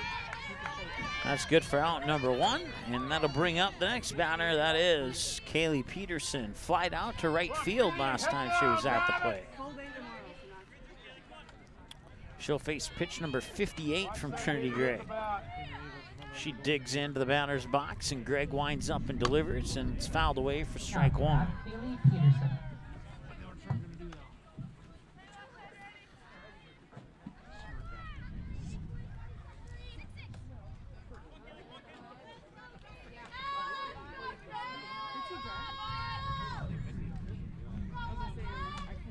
The 0-1 pitch, showing bunt, missed it, strike 2.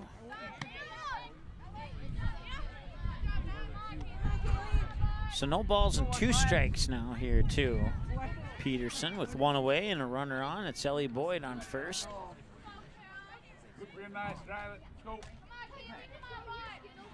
And that one's gonna be popped up. It's gonna go to shallow center. Charging in is Anna Stanford. Now the throw back to first. Got her!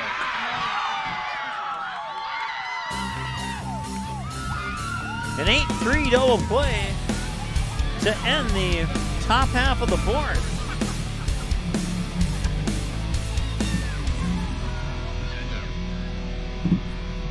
I'll take care of the first half of the fourth, the second half of the fourth right after this. Barnesville Senex is your one-stop shop in Barnesville for gas, snacks, and more, including fresh Sandy's Donuts each day of the week. And don't forget that Barnesville Senex has the Caribou Coffee kiosk open each day as well. They're also your hunting and fishing license headquarters. Barnesville Senex. Call them 218-354-2139 or stop in to get everything you need at 619 Front Street North in Barnesville.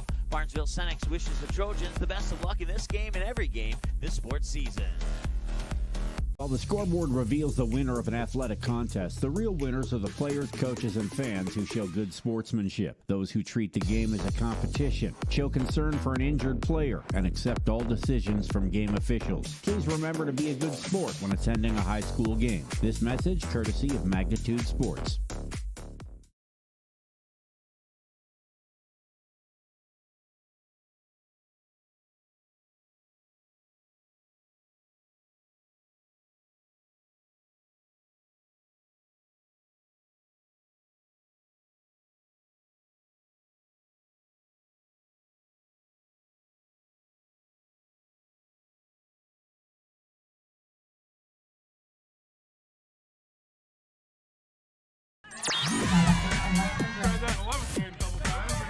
All right, welcome back. It's Alexa Gregg. She just took the first pitch for a strike.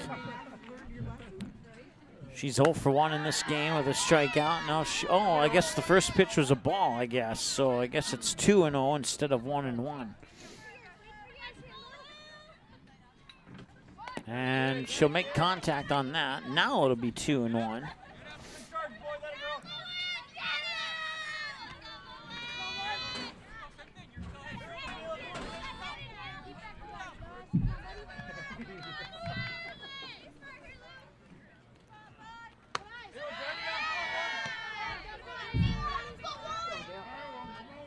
Three and one.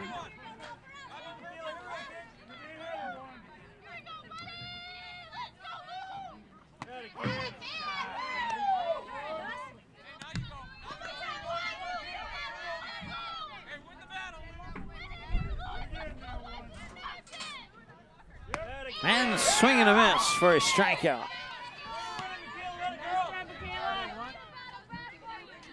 How about number 6, Trinity Gregg?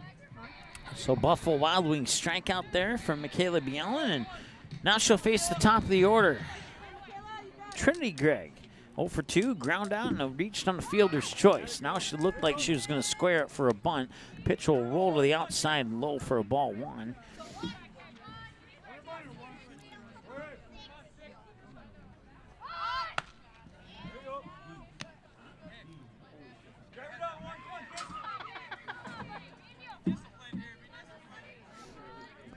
Two-0 pitch coming up here, and she'll go for the bunt and miss. Strike 1.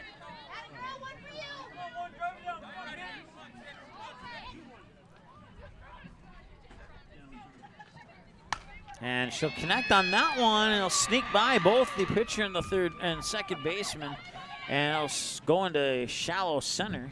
That'll be good for a base hit for Trinity Gregg. Puts a runner on for the senior Katie Newell.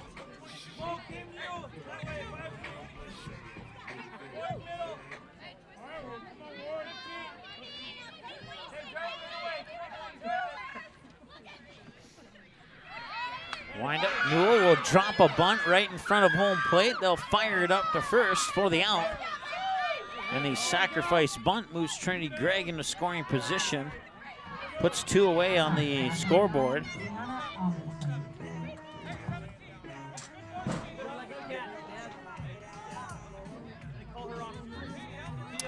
Kiana Amundsen 2 for 2 in this game. A couple of singles, 1 to right field, 1 to left field.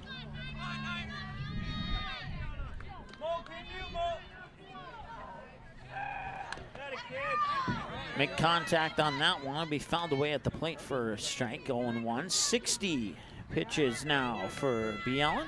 37 strikes on 60.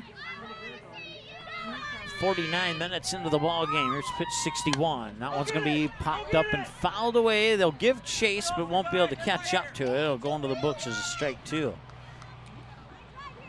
So 2 away, 1 runner on second, and a no balls, 2-strike count to Kiana Amundsen with Anna Stanford, the batter, on deck if Amundsen can reach base. Once again, she's 2 for 2 with a pair of singles, 1 to left, 1 to right. Here's the 2-0-2 pitch.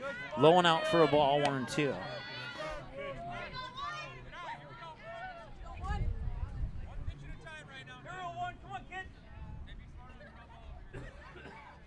And that one hit foul, and she'll stay alive.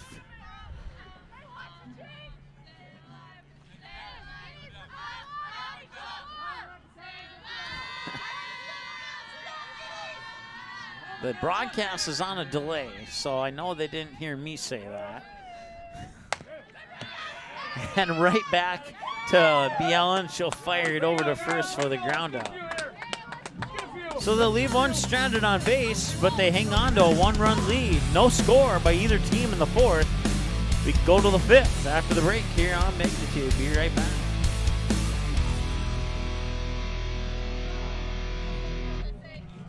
Dean's Bulk Service C-Stores in Barnesville and Sabin are your stops for high-quality Arco gas and diesel fuels, plus a car wash in Barnesville. Don't forget to pick up your favorite snacks and beverages as well. Dean's Bulk Service is your preferred choice for your propane, fuel, diesel, exhaust fluid, and ISOCLEAN certified lubricants for your home, farm, and business. Call them 1-800-548-2799 or visit dbsoil.com to see what they can do for you.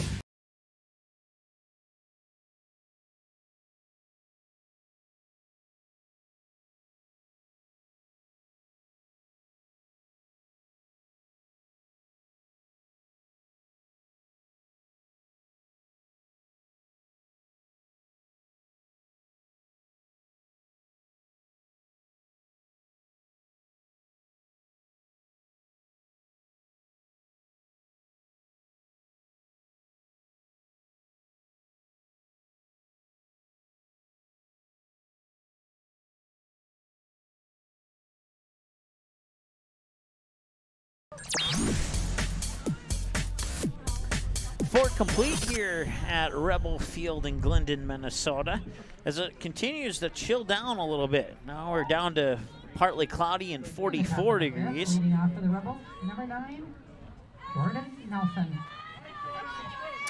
Jordan Nelson grounded out to second base on her last trip to the plate. And this pitch comes in for, I think, a maybe not a strike. Ball 1.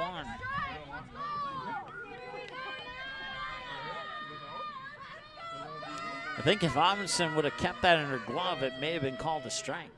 Possibly. And picked up by the third baseman, and not in time. It's going to be an error. And she'll move into second on that error.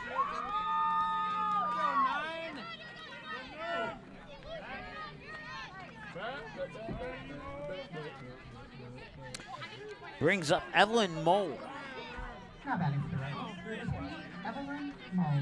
So the tying run in scoring position with nobody out here in the top of the 5th. And that is now 1-0. And with that wild pitch, the runner will move to third.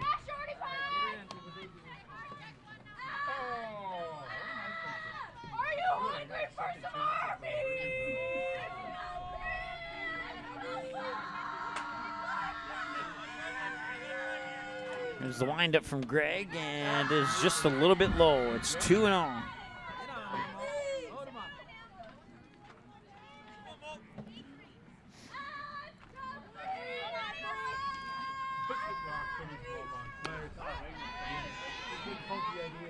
There's a strike thrown by Greg. 65 pitches for Trinity Gregg now, 25 balls and 40 strikes, according to my numbers. Unofficially, that one hit out into right field. It'll bounce for a base hit. It'll scoop by Kaylee Olson. Scoring to tie the game is Jordan Nelson. Heading into third, they're going to send her. They're going to try for an inside the park home run, and it's a 2-run inside the park home run.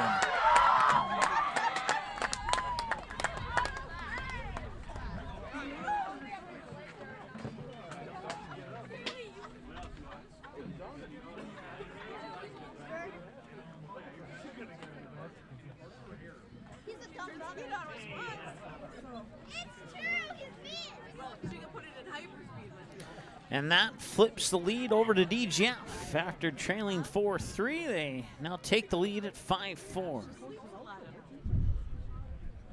And the Trojans will get together in the circle and talk things over as they adjust it looks like they're adjusting a shoe here for Michaela Bielen. She'll be the next batter. She's 1 for 2, reached base on an error and then hit a double out into left field. Top of the 5th and 55 minutes into the ball game here in a 5-4 ball game in favor of DGF now here on the Ratzels Pool Hall scoreboard. Now batting for the Rebels, number 1, Michaela Bielen. So Bielen has the shoes on the way that she wants them on, and she'll step into the batter's box now and take the first pitch for ball number 1.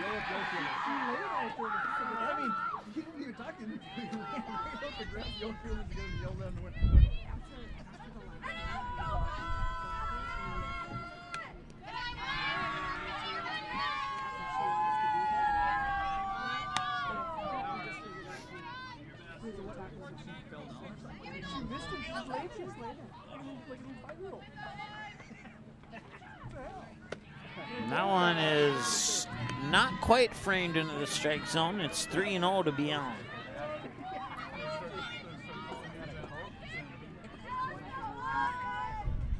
And now she'll get a strike in there. 3-1 the count.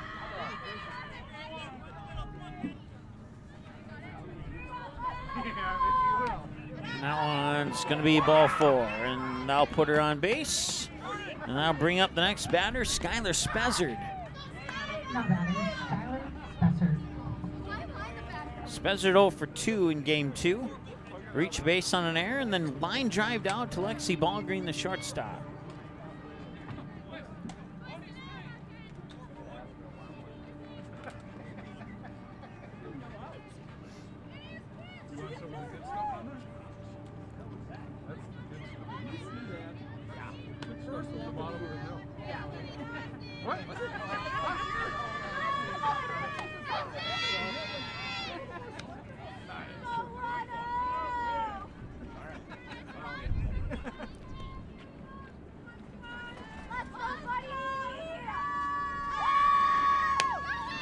And now the throw up to second. No, she would have caught it. She may have gotten out, but now there's going to be no play at third. So she'll steal second. She'll advance to third on the throw. And the pitch comes across for a ball to even up the count at 1-1.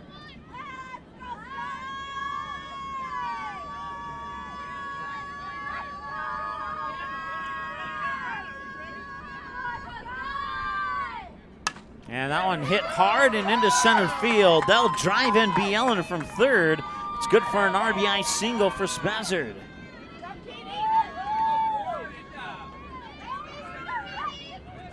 Now batting for the Rebels, Mallory Leitner. Mallory Leitner 1 for 2, a deep fly ball to deep fly ball to center, good for an RBI double. And then she would pop out to the first baseman on her most recent trip to the plate. As we're a couple minutes shy of the 1 hour mark of game number 1, or game number 2, excuse me. First pitch, swing and a miss, strike 1. Still nobody out here in the top of the 5th as DGF has increased their lead to 2 here over Barnesville. And that one will be sent to left, and it's going to drop for a hit. And that will move 2 runners on base as, let's see here. I think we have a courtesy runner for Spezzard, actually, and that is Greta DeVries. So Greta DeVries up to second now on the hit by Leitner out into left field. Now batting, Michaela Winter.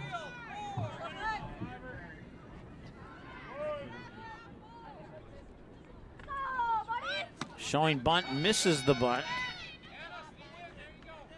And it's good for a strike, 0-1. Winter 0 for 1, sacrifice fly to center. And then she would ground out right back to Trinity Gregg, the pitcher.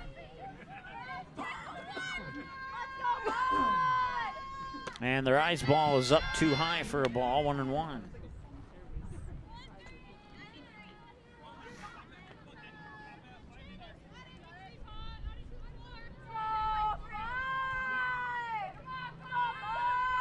Wind up in the 1-1 pitch, and that one will just miss for ball 2.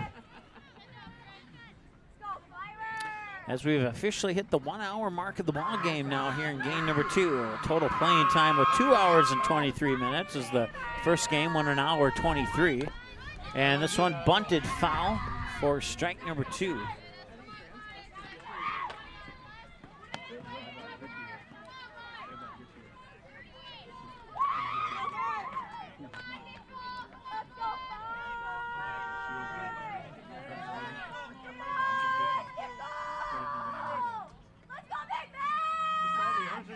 And that one hit into center field.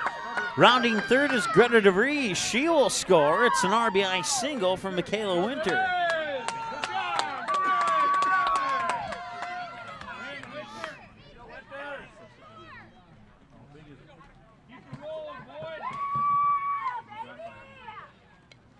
Brings up Ellie Boyd as the Trojans will huddle up once again here in the circle around Trinity Gregg. Come up with a plan here to try and get out of this inning as they've given up 4 runs so far here in the top of the 5th, and there's still no outs on the board.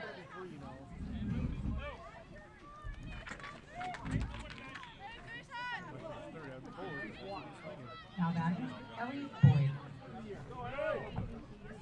So Ellie Boyd will step up to the plate.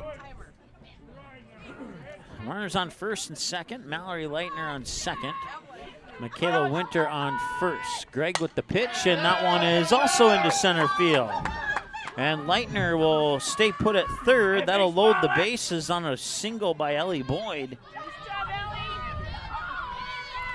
And that will bring up Lexi Fromke.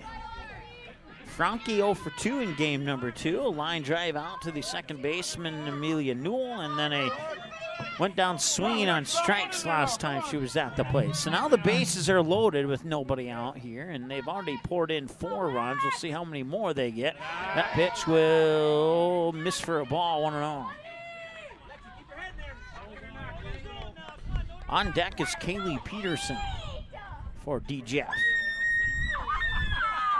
Gregg winds up 1-0, pitch is low for ball 2.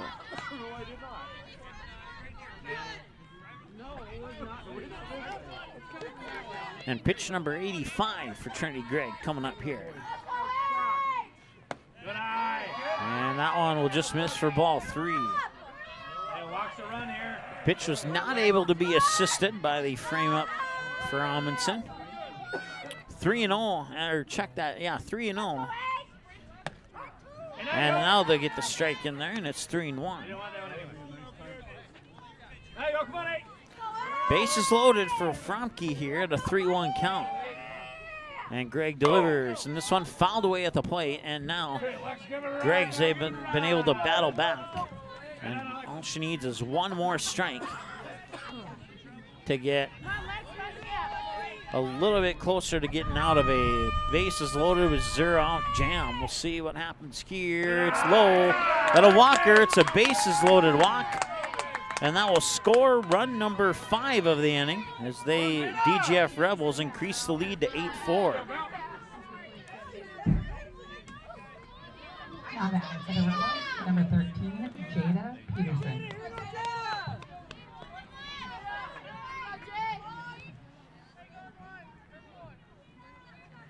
And it looks like Jada Peterson will come into the number 8 spot for Kaylee Peterson.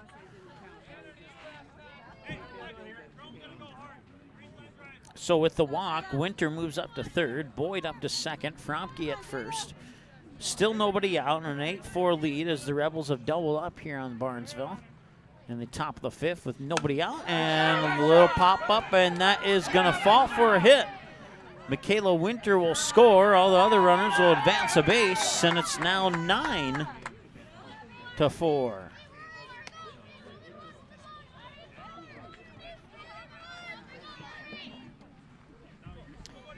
I'll bring up maybe Jordan Nelson. Yes, it will. Jordan Nelson, a senior, 0 for 2. Ground out to the second baseman. Reached base on an error last time she was at the plate.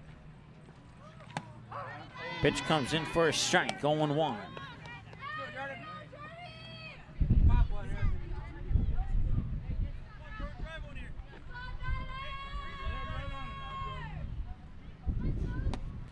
That's low for a ball.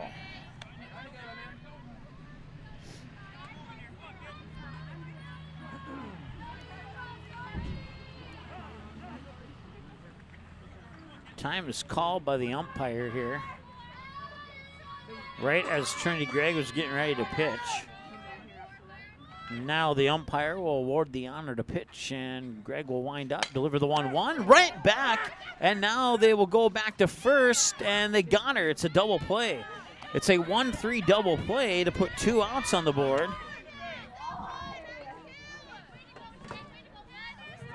Now batting for Rebel, Evelyn Moe. Come on, Mo, 2 more sitting there, 2 more sitting there.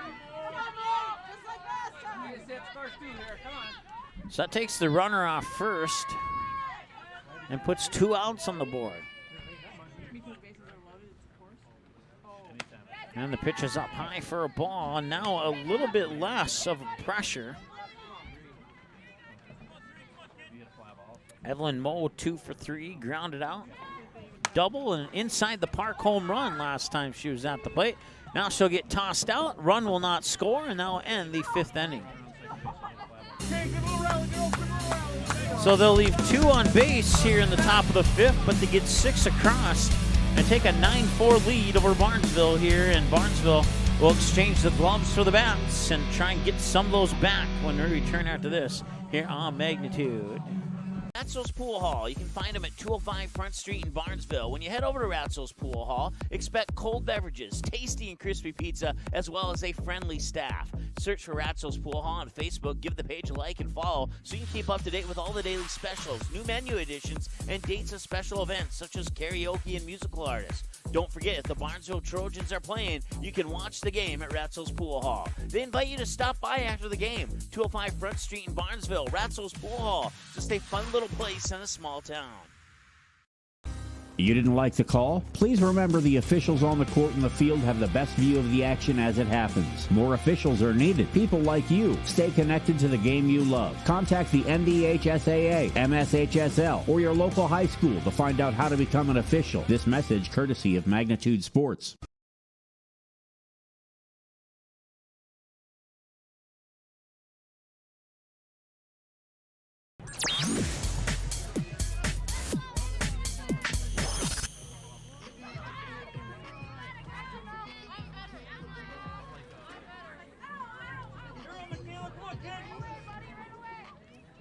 All right, welcome back.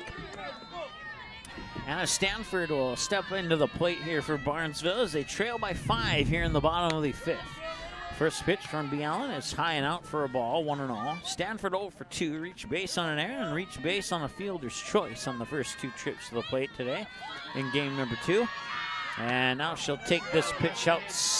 Caught the edge for a strike. Sent a curveball over the outer edge. Nice pitch there by Bialyn.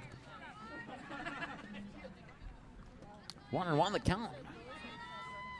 And this one, batter right past Bialyn, but not past Moe, and Moe will fire it over to Leitner for the out. 6-3 ground out if you're scoring at home. Now bring up Kaylee Olson.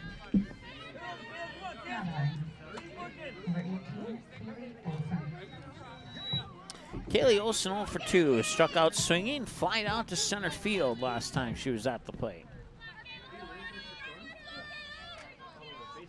And this one's going to go to center field as well. And will she get there this time? She will. And that's out number 2.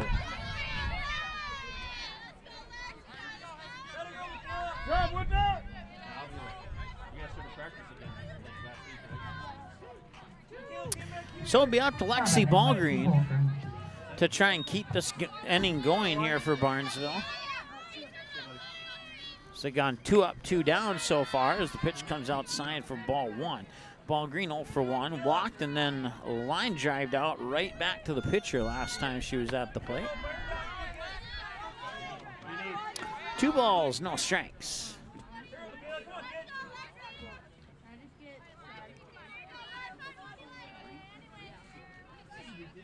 that one will roll through for ball 3.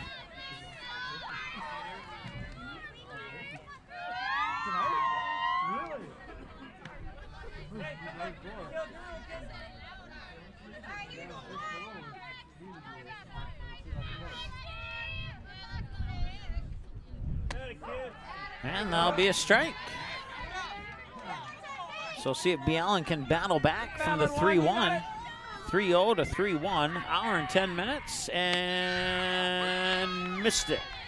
That'll walk ball green. She's on first. The new batter will be Amelia Newell. 1 for 2. Infield single towards third base, and then grounded out to third. Okay, girls, get one here. Let's go.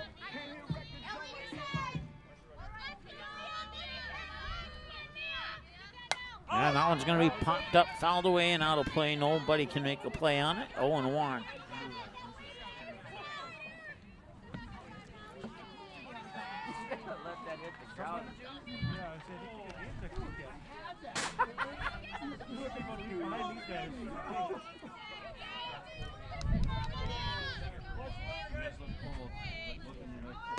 Up high, Ballgreen takes off for second, and she is safe.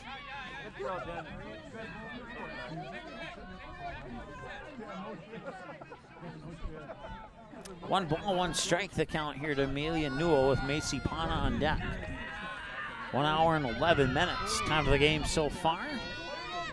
12 minutes shy of the time of game 1. That one's up high. Lexi Ballgreen will move to third on the wild pitch.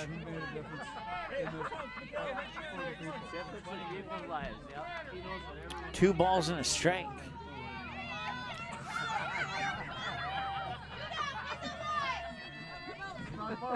And the pitch is up high for ball number 3.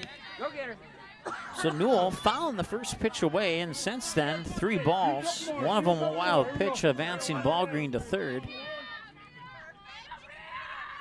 And with 2 away, it's another one, and now they'll toss it up to third. That one will go into right field. They'll send Lexi Ballgreen home. The throw to home will not be in time. Ballgreen will score.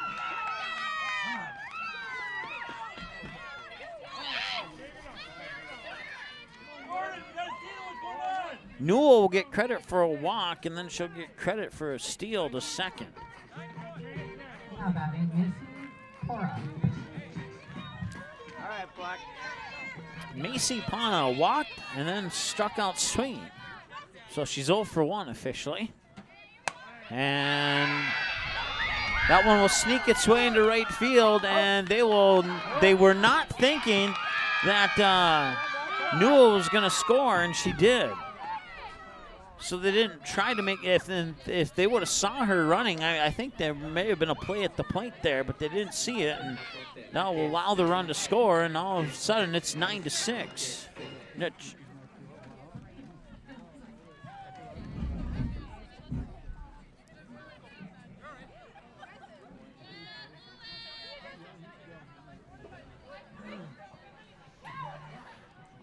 So Barnesville within 3 now. Macy Pana, the runner, on first. As the Rebels huddle up in the circle, they'll face Alexa Gregg, Trinity Gregg, and Katie Newell are the scheduled next 3 batters. Alexa Gregg will be the only one of those 3 that will for sure get a chance to bat here in the bottom of the 5th. If Gregg can reach base, then Gregg would come up to the plate. Alexa for Trinity. Pitch 80 for Allen right here. That's up high for a ball. They'll throw it back to first. Oh, that was close. That was close.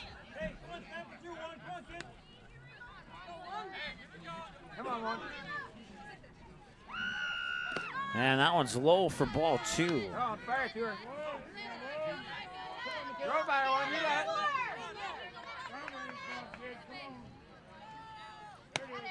There's a strike, I think. Yep, it's a strike. 2-1.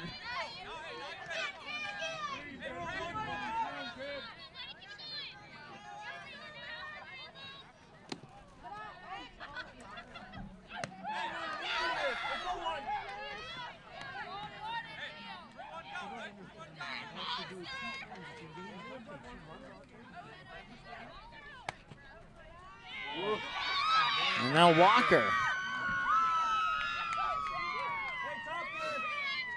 Not adding to the Trojans. Number 6, Trinity Craig. Keep throwing strikes, Michaela.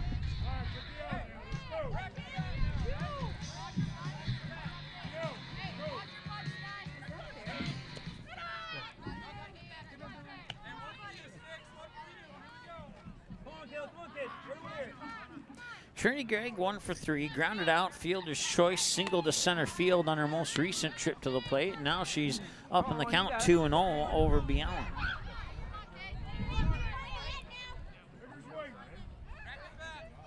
And that one fouled away. That's good for a strike.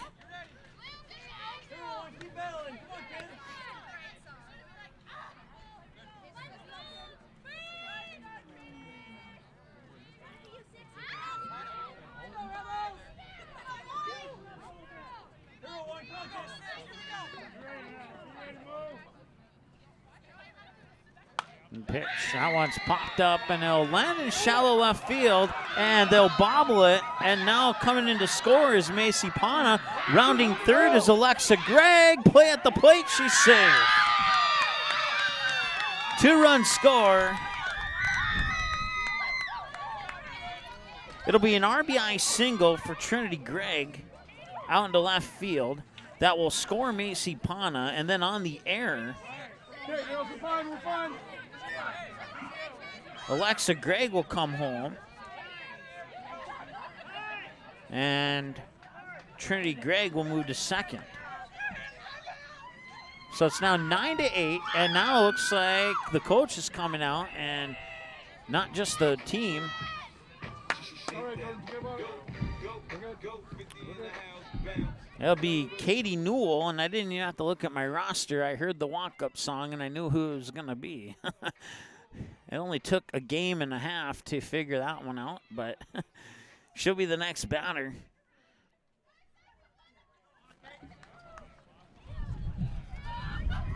So a runner on second now. Tying run is on second. 9-8 with 2 outs. Barnesville scored 4 runs with 2 outs on the board here in the bottom of the 5th. Katie Newell 1 for 2, struck out swinging, single and a sacrifice bunt. And that pitch comes across for ball number 1 to Katie Newell. On deck is Kiana Amundsen if Newell can reach base. And once again, the runner on second is Trinity Gregg. Pitch fouled away, strike 1.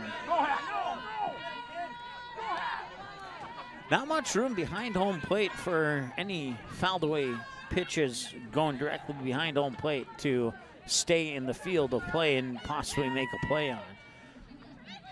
1 ball, 1 strike. And they'll get a strike there. Nice frame up job there by Spazzard. Frame it up over the edge of the plate. 1 hour, 17 minutes, time of the game now. And Barnesville with their tying run on second. That which is a little bit low, and it's 2-2.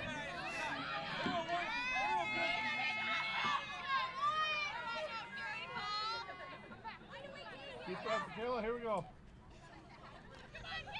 And that one is hit into center field. Rounding third is Trinity Gregg, and she's going to hold the brakes at first. It's an RBI single to tie the game here for Barnesville. And I'll bring up Kiana Amundsen.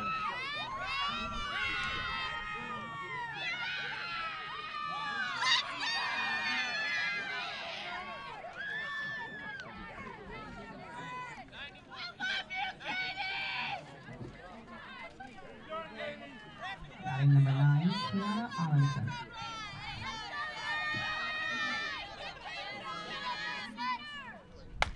And that is the 9th hit of the ball game. Katie Newell moving to third, and it will be a double for Kiana Amundsen.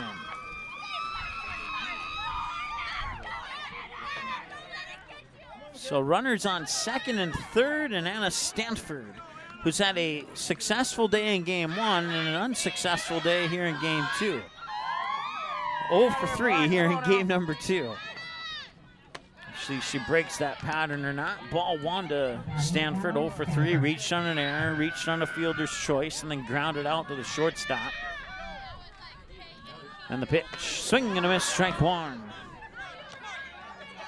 1 ball, 1 strike to Anna Stanford.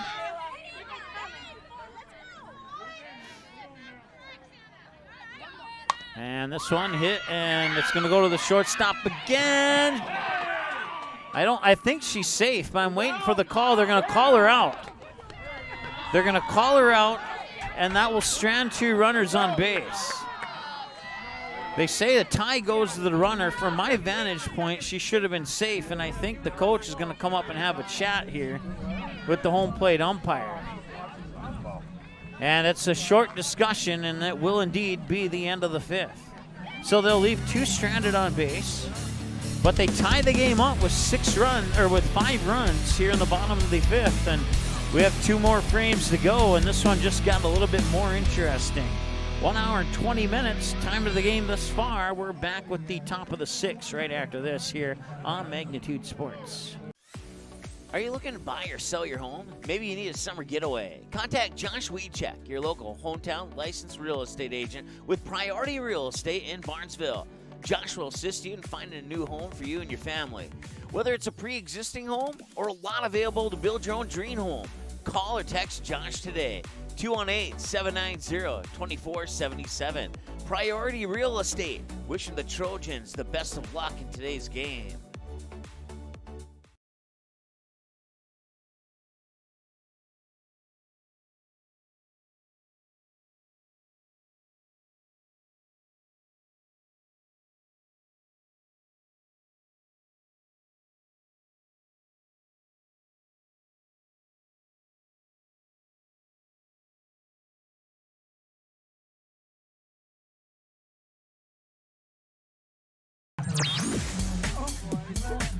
Five complete, and we're tied at 9.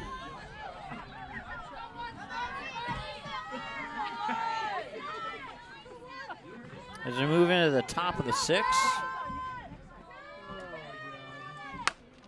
And that first hit is caught by Jada Bonchis. Out number 1. Michaela Bielen was the batter. 1 for 2, now 1 for 3 on the pop out.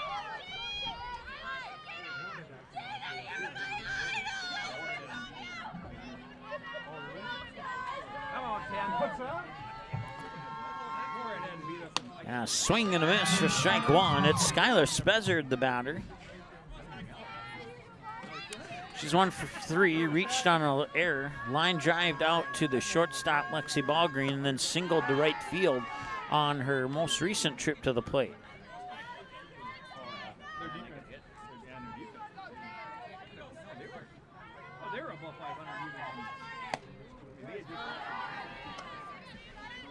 Two and 1.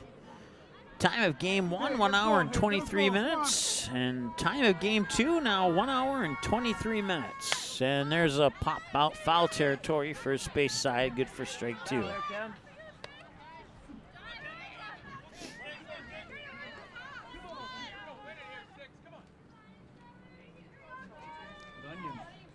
That one skips off the dirt for ball 3.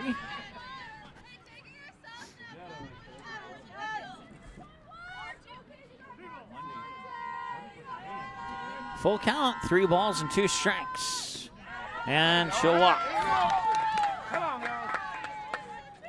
Now batting for the Rebels, number 17, Mallory Leitner. Spezzard reaches base on the walk. Mallory Leitner comes up to the plate now, 2 for 3. She doubled the deep center, then she would fly out to the first baseman, then she would single to left field. In that order on her 3 trips to the plate today. This is plate appearance number 4 in game number 2. 1 away, 1 runner on, and a tie ball game here in the top of the 6th. Mallory Leitner, the batter, once again.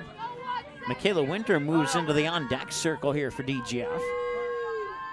And the pitch, and this one, ooh, nice grab there by Trinity Gregg, and up to second, over to first. They will not get the runner at first, but they do get the runner at second. So Spezzard, the lead runner, is taken off base. Leitner will reach on a fielder's choice.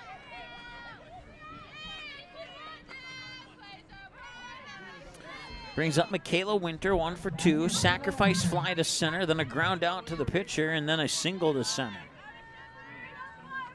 And Trinity Gregg delivers a ball that will skip away, and moving up to second is Leitner.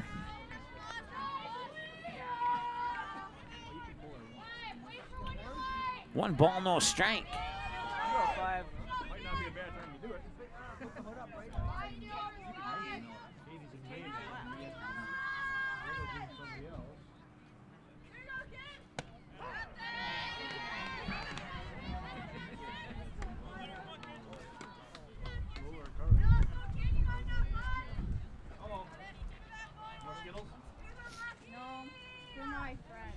And this one hit the center field, and that might be deep. No, they will hold her at third. So runners on the corners now.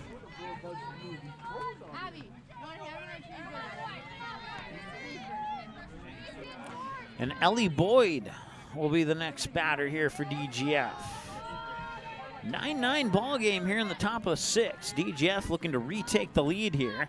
As we reach 1 hour, 25 minutes, time of the ball game. Trinity Gregg now at 105 pitches here in game number 2. That puts her at 200 pitches even. Oh, wait, no, I take that back. 195 pitches even through 2 games of play.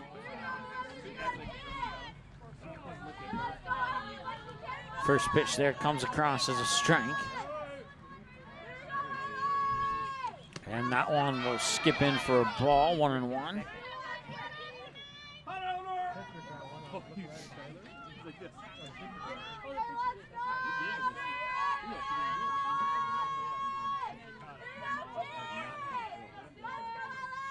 And that one's going to be popped up and charging in and making the grab is Kaylee Olson. And that will strand the 2 runners on base for DGF. And the top of the 6 is complete and remain tied at 9. We'll take a break. We'll be back with an exciting final inning and a half here. See what happens over the next 9 outs here on Magnitude Sports.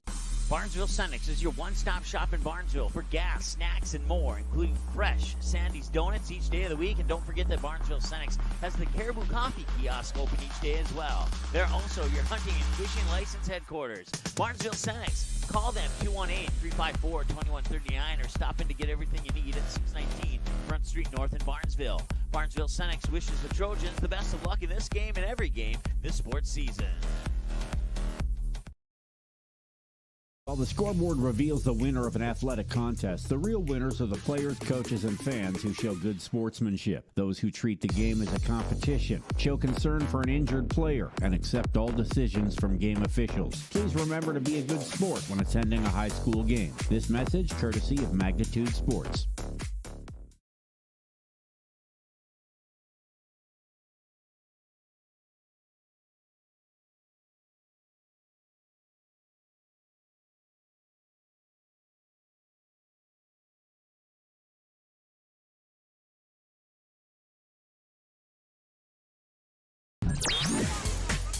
All right, Kaylee Olson will lead things off here in the bottom of the 6. It's batters 5, 6, and 7 for Barnesville.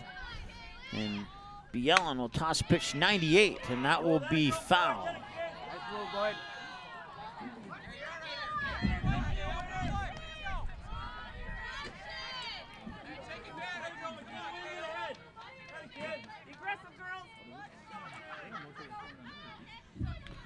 Oh, and 1. Swing and a miss, 0-2.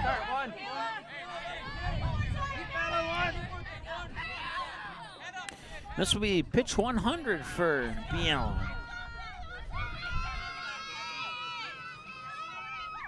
And that one's hit past the third baseman into left field. It's good for a single.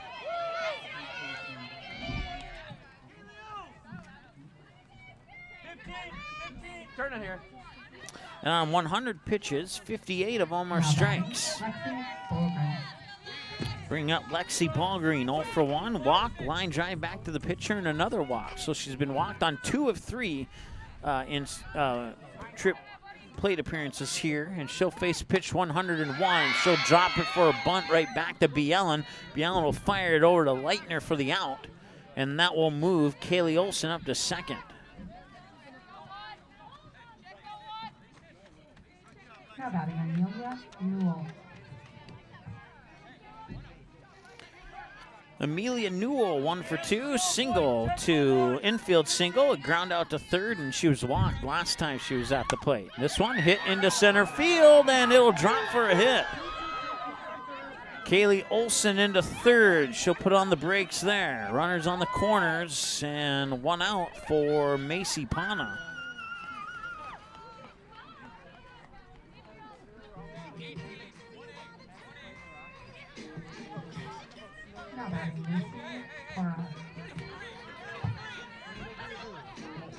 Macy Pana once again 1 for 2, a walk, a strikeout, and a single to right on her most recent trip to the plate. Now she's showing bunt. Pulls the bunt back. Runner will take off for second. They'll fire it over to third. She's safe, and that moves Amelia Newell into scoring position at second base. Pitch comes across for a ball. It's 1-0 to Macy Pana. 2 runners in scoring position, and that one will be a wild pitch. Coming in is Kaylee Olson. She will score, and Barnesville takes a lead.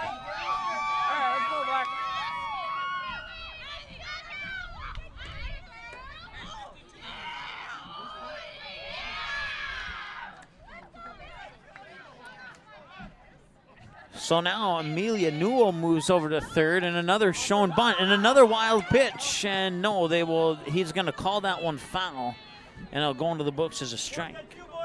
So 2 balls and 1 strike, and you could call that a lucky break here for DGF. Because had she not made contact on that, it would be 11-9 right now.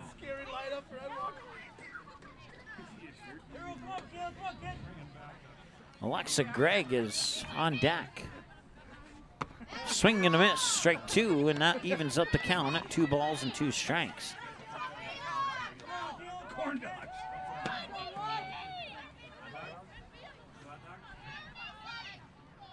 And this one, a little chopper to third. She'll drop the ball, and that will be an error.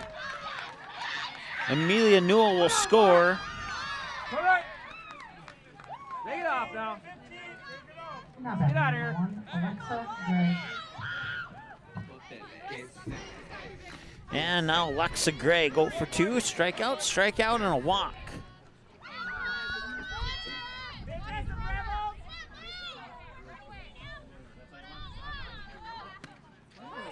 And the throw up to second, she's safe.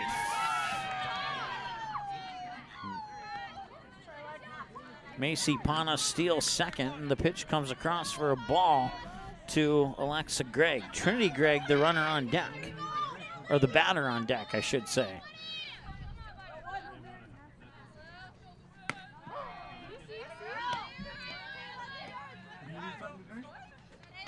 One ball, 1 strike.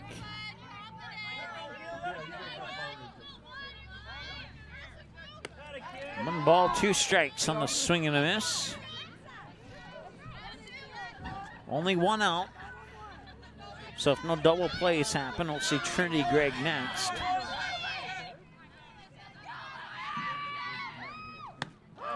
Strikeout. Bring up Trinity Gregg, 2 for 4, ground out. Fielder's choice. And since then, a pair of singles, 1 to center, 1 to left. And this one fouled off, and they'll give chase, but won't be able to make it. A for effort there for Ellie Boyd, but couldn't quite catch up to it. Needed an extra step. Strike 1 as a result.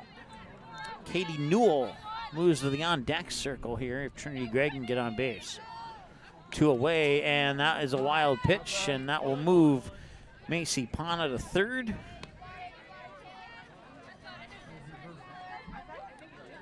One ball, 1 strike.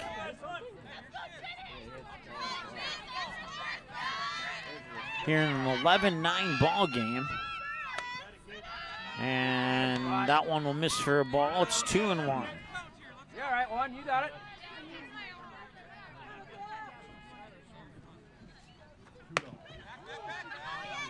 Three and one.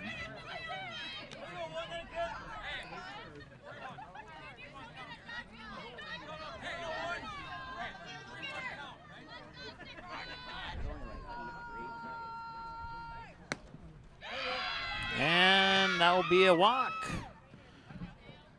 Runners on the corners now for Katie Newell. Now batting number 2, Kaylee Newell. Go back.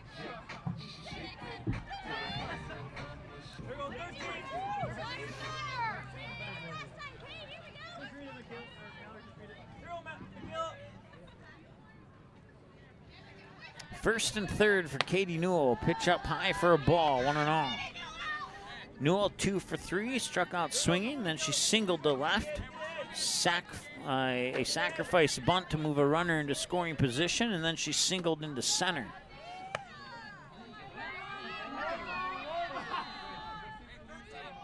Two balls and no strikes as we reach the 1 hour, 35-minute mark of the ball game here in the bottom of the 6th, and Barnesville has a 2-run lead right now. Looking to add more to that, but there are 2 outs on the board, and that pitch is a little bit high. Throw up to third, they safe. So now it's 3 balls and no strikes, and Bielen in danger of walking and loading the bases here to Katie Newell. Kiana Amundsen, the batter, on deck. And the 3-0 pitch, in for a strike. Nice job there by Bielen. There you go. That's 120 pitches now for Bielen. Nice strike. She battles back from 3-0 to 3-2 in a full count. She can toss one more of those. The inning will be over. And that was going to be popped up, and the inning will be over on the pop out to Ellie Boyd at third. They'll leave 2 stranded on base, and we go to the 7th inning with Barnesville leading by 2. The Rebels need to score at least 2 to force the bottom of the 7th. We'll see if they can do that when we return right after this here on the Magnitude Sports Media Network.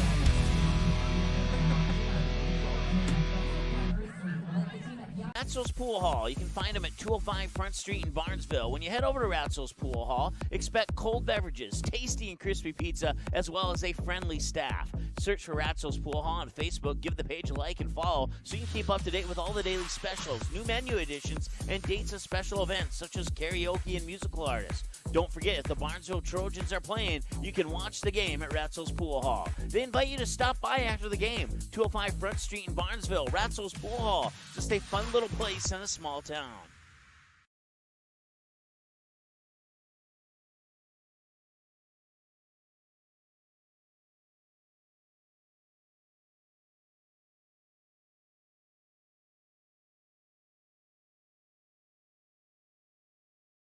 Starting out for the Rebels in the top of 7, Lexi Felton. 6 complete here, and it'll be up to the bottom of the order. Batters 7, 8, and 9. Starting off with Lexi Fromke to try and put DGF in a position to score at least 2 here in the top of the 7th.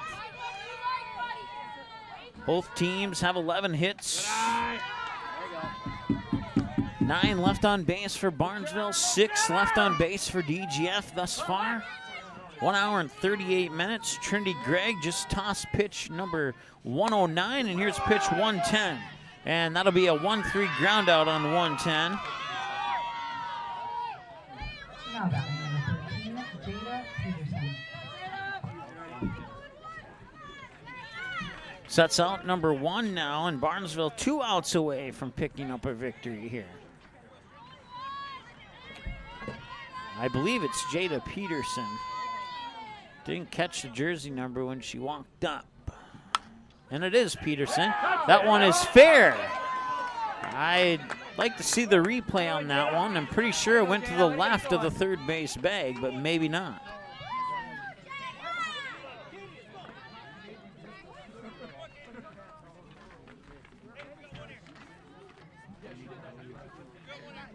So Peterson on with a hit to left field. And now Jordan, check that.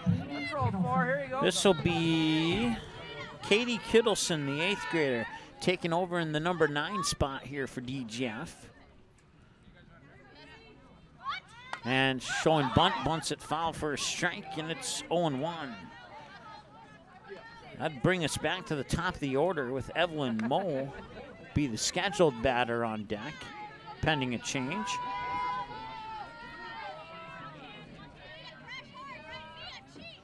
Kittleson will show bunt again, miss on the bunt. And it'll be strike 2. And that will take care of the bunting opportunities here for Kittleson.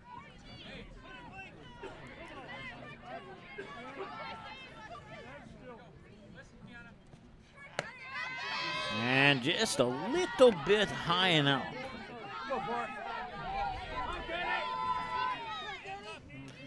Trinity Gregg with pitch 115 right here. Got it. Buffalo Wild Wings strikeout for Trinity Gregg. Puts out number 2 on the board, and now it's up to Evelyn Moe. With 2 out and a run, and the tying run represented at the plate right now by Evelyn Moe. They got to work a little bit of 2-out magic here. And Trinity Gregg will deliver, and that one will sneak into center field. Peterson will head to third, and they will hold her at third, and that puts Evelyn Moe in at second, and that 2-out magic that I was just talking about, they have set them up in a very good position here.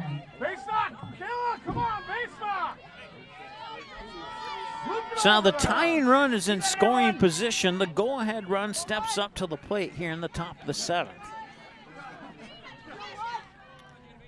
If Evelyn Moe comes in to score from second, we'll see the bottom of the 7th.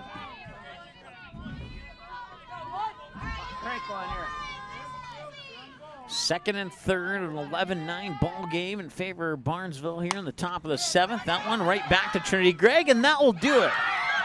They will strand 2 on base, and that'll be your final score as the Barnesville Trojans will split with the DGF Rebels here in Glyndon, losing the first game 10-9 and taking the victory in game number 2 by the score of 11-9 as the two teams will shake hands. And a couple of great ball games here today, filled with maybe too many errors, but despite the errors, they still put out a good performance on the field today.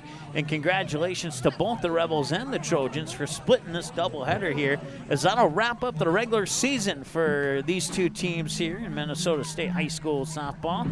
And the postseason is coming up next. As soon as we know who's playing who, we'll take a look at the schedules and see what we can get on the air for you here on Magnitude Sports. Time of game number 2, 1 hour and 42 minutes.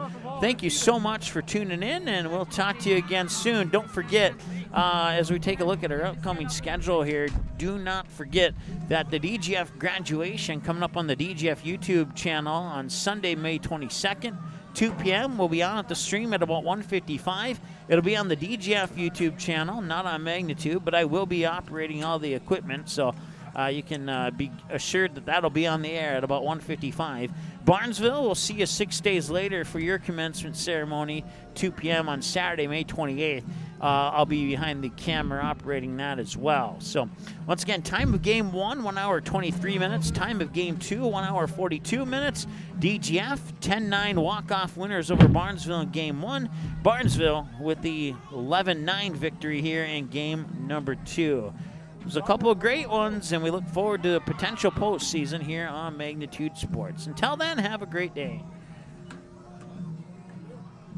Seating has been a presentation of the Magnitude Sports Network. Don't forget to subscribe, click the bell, and visit our website at magnitudesn.com for a schedule of our upcoming broadcasts.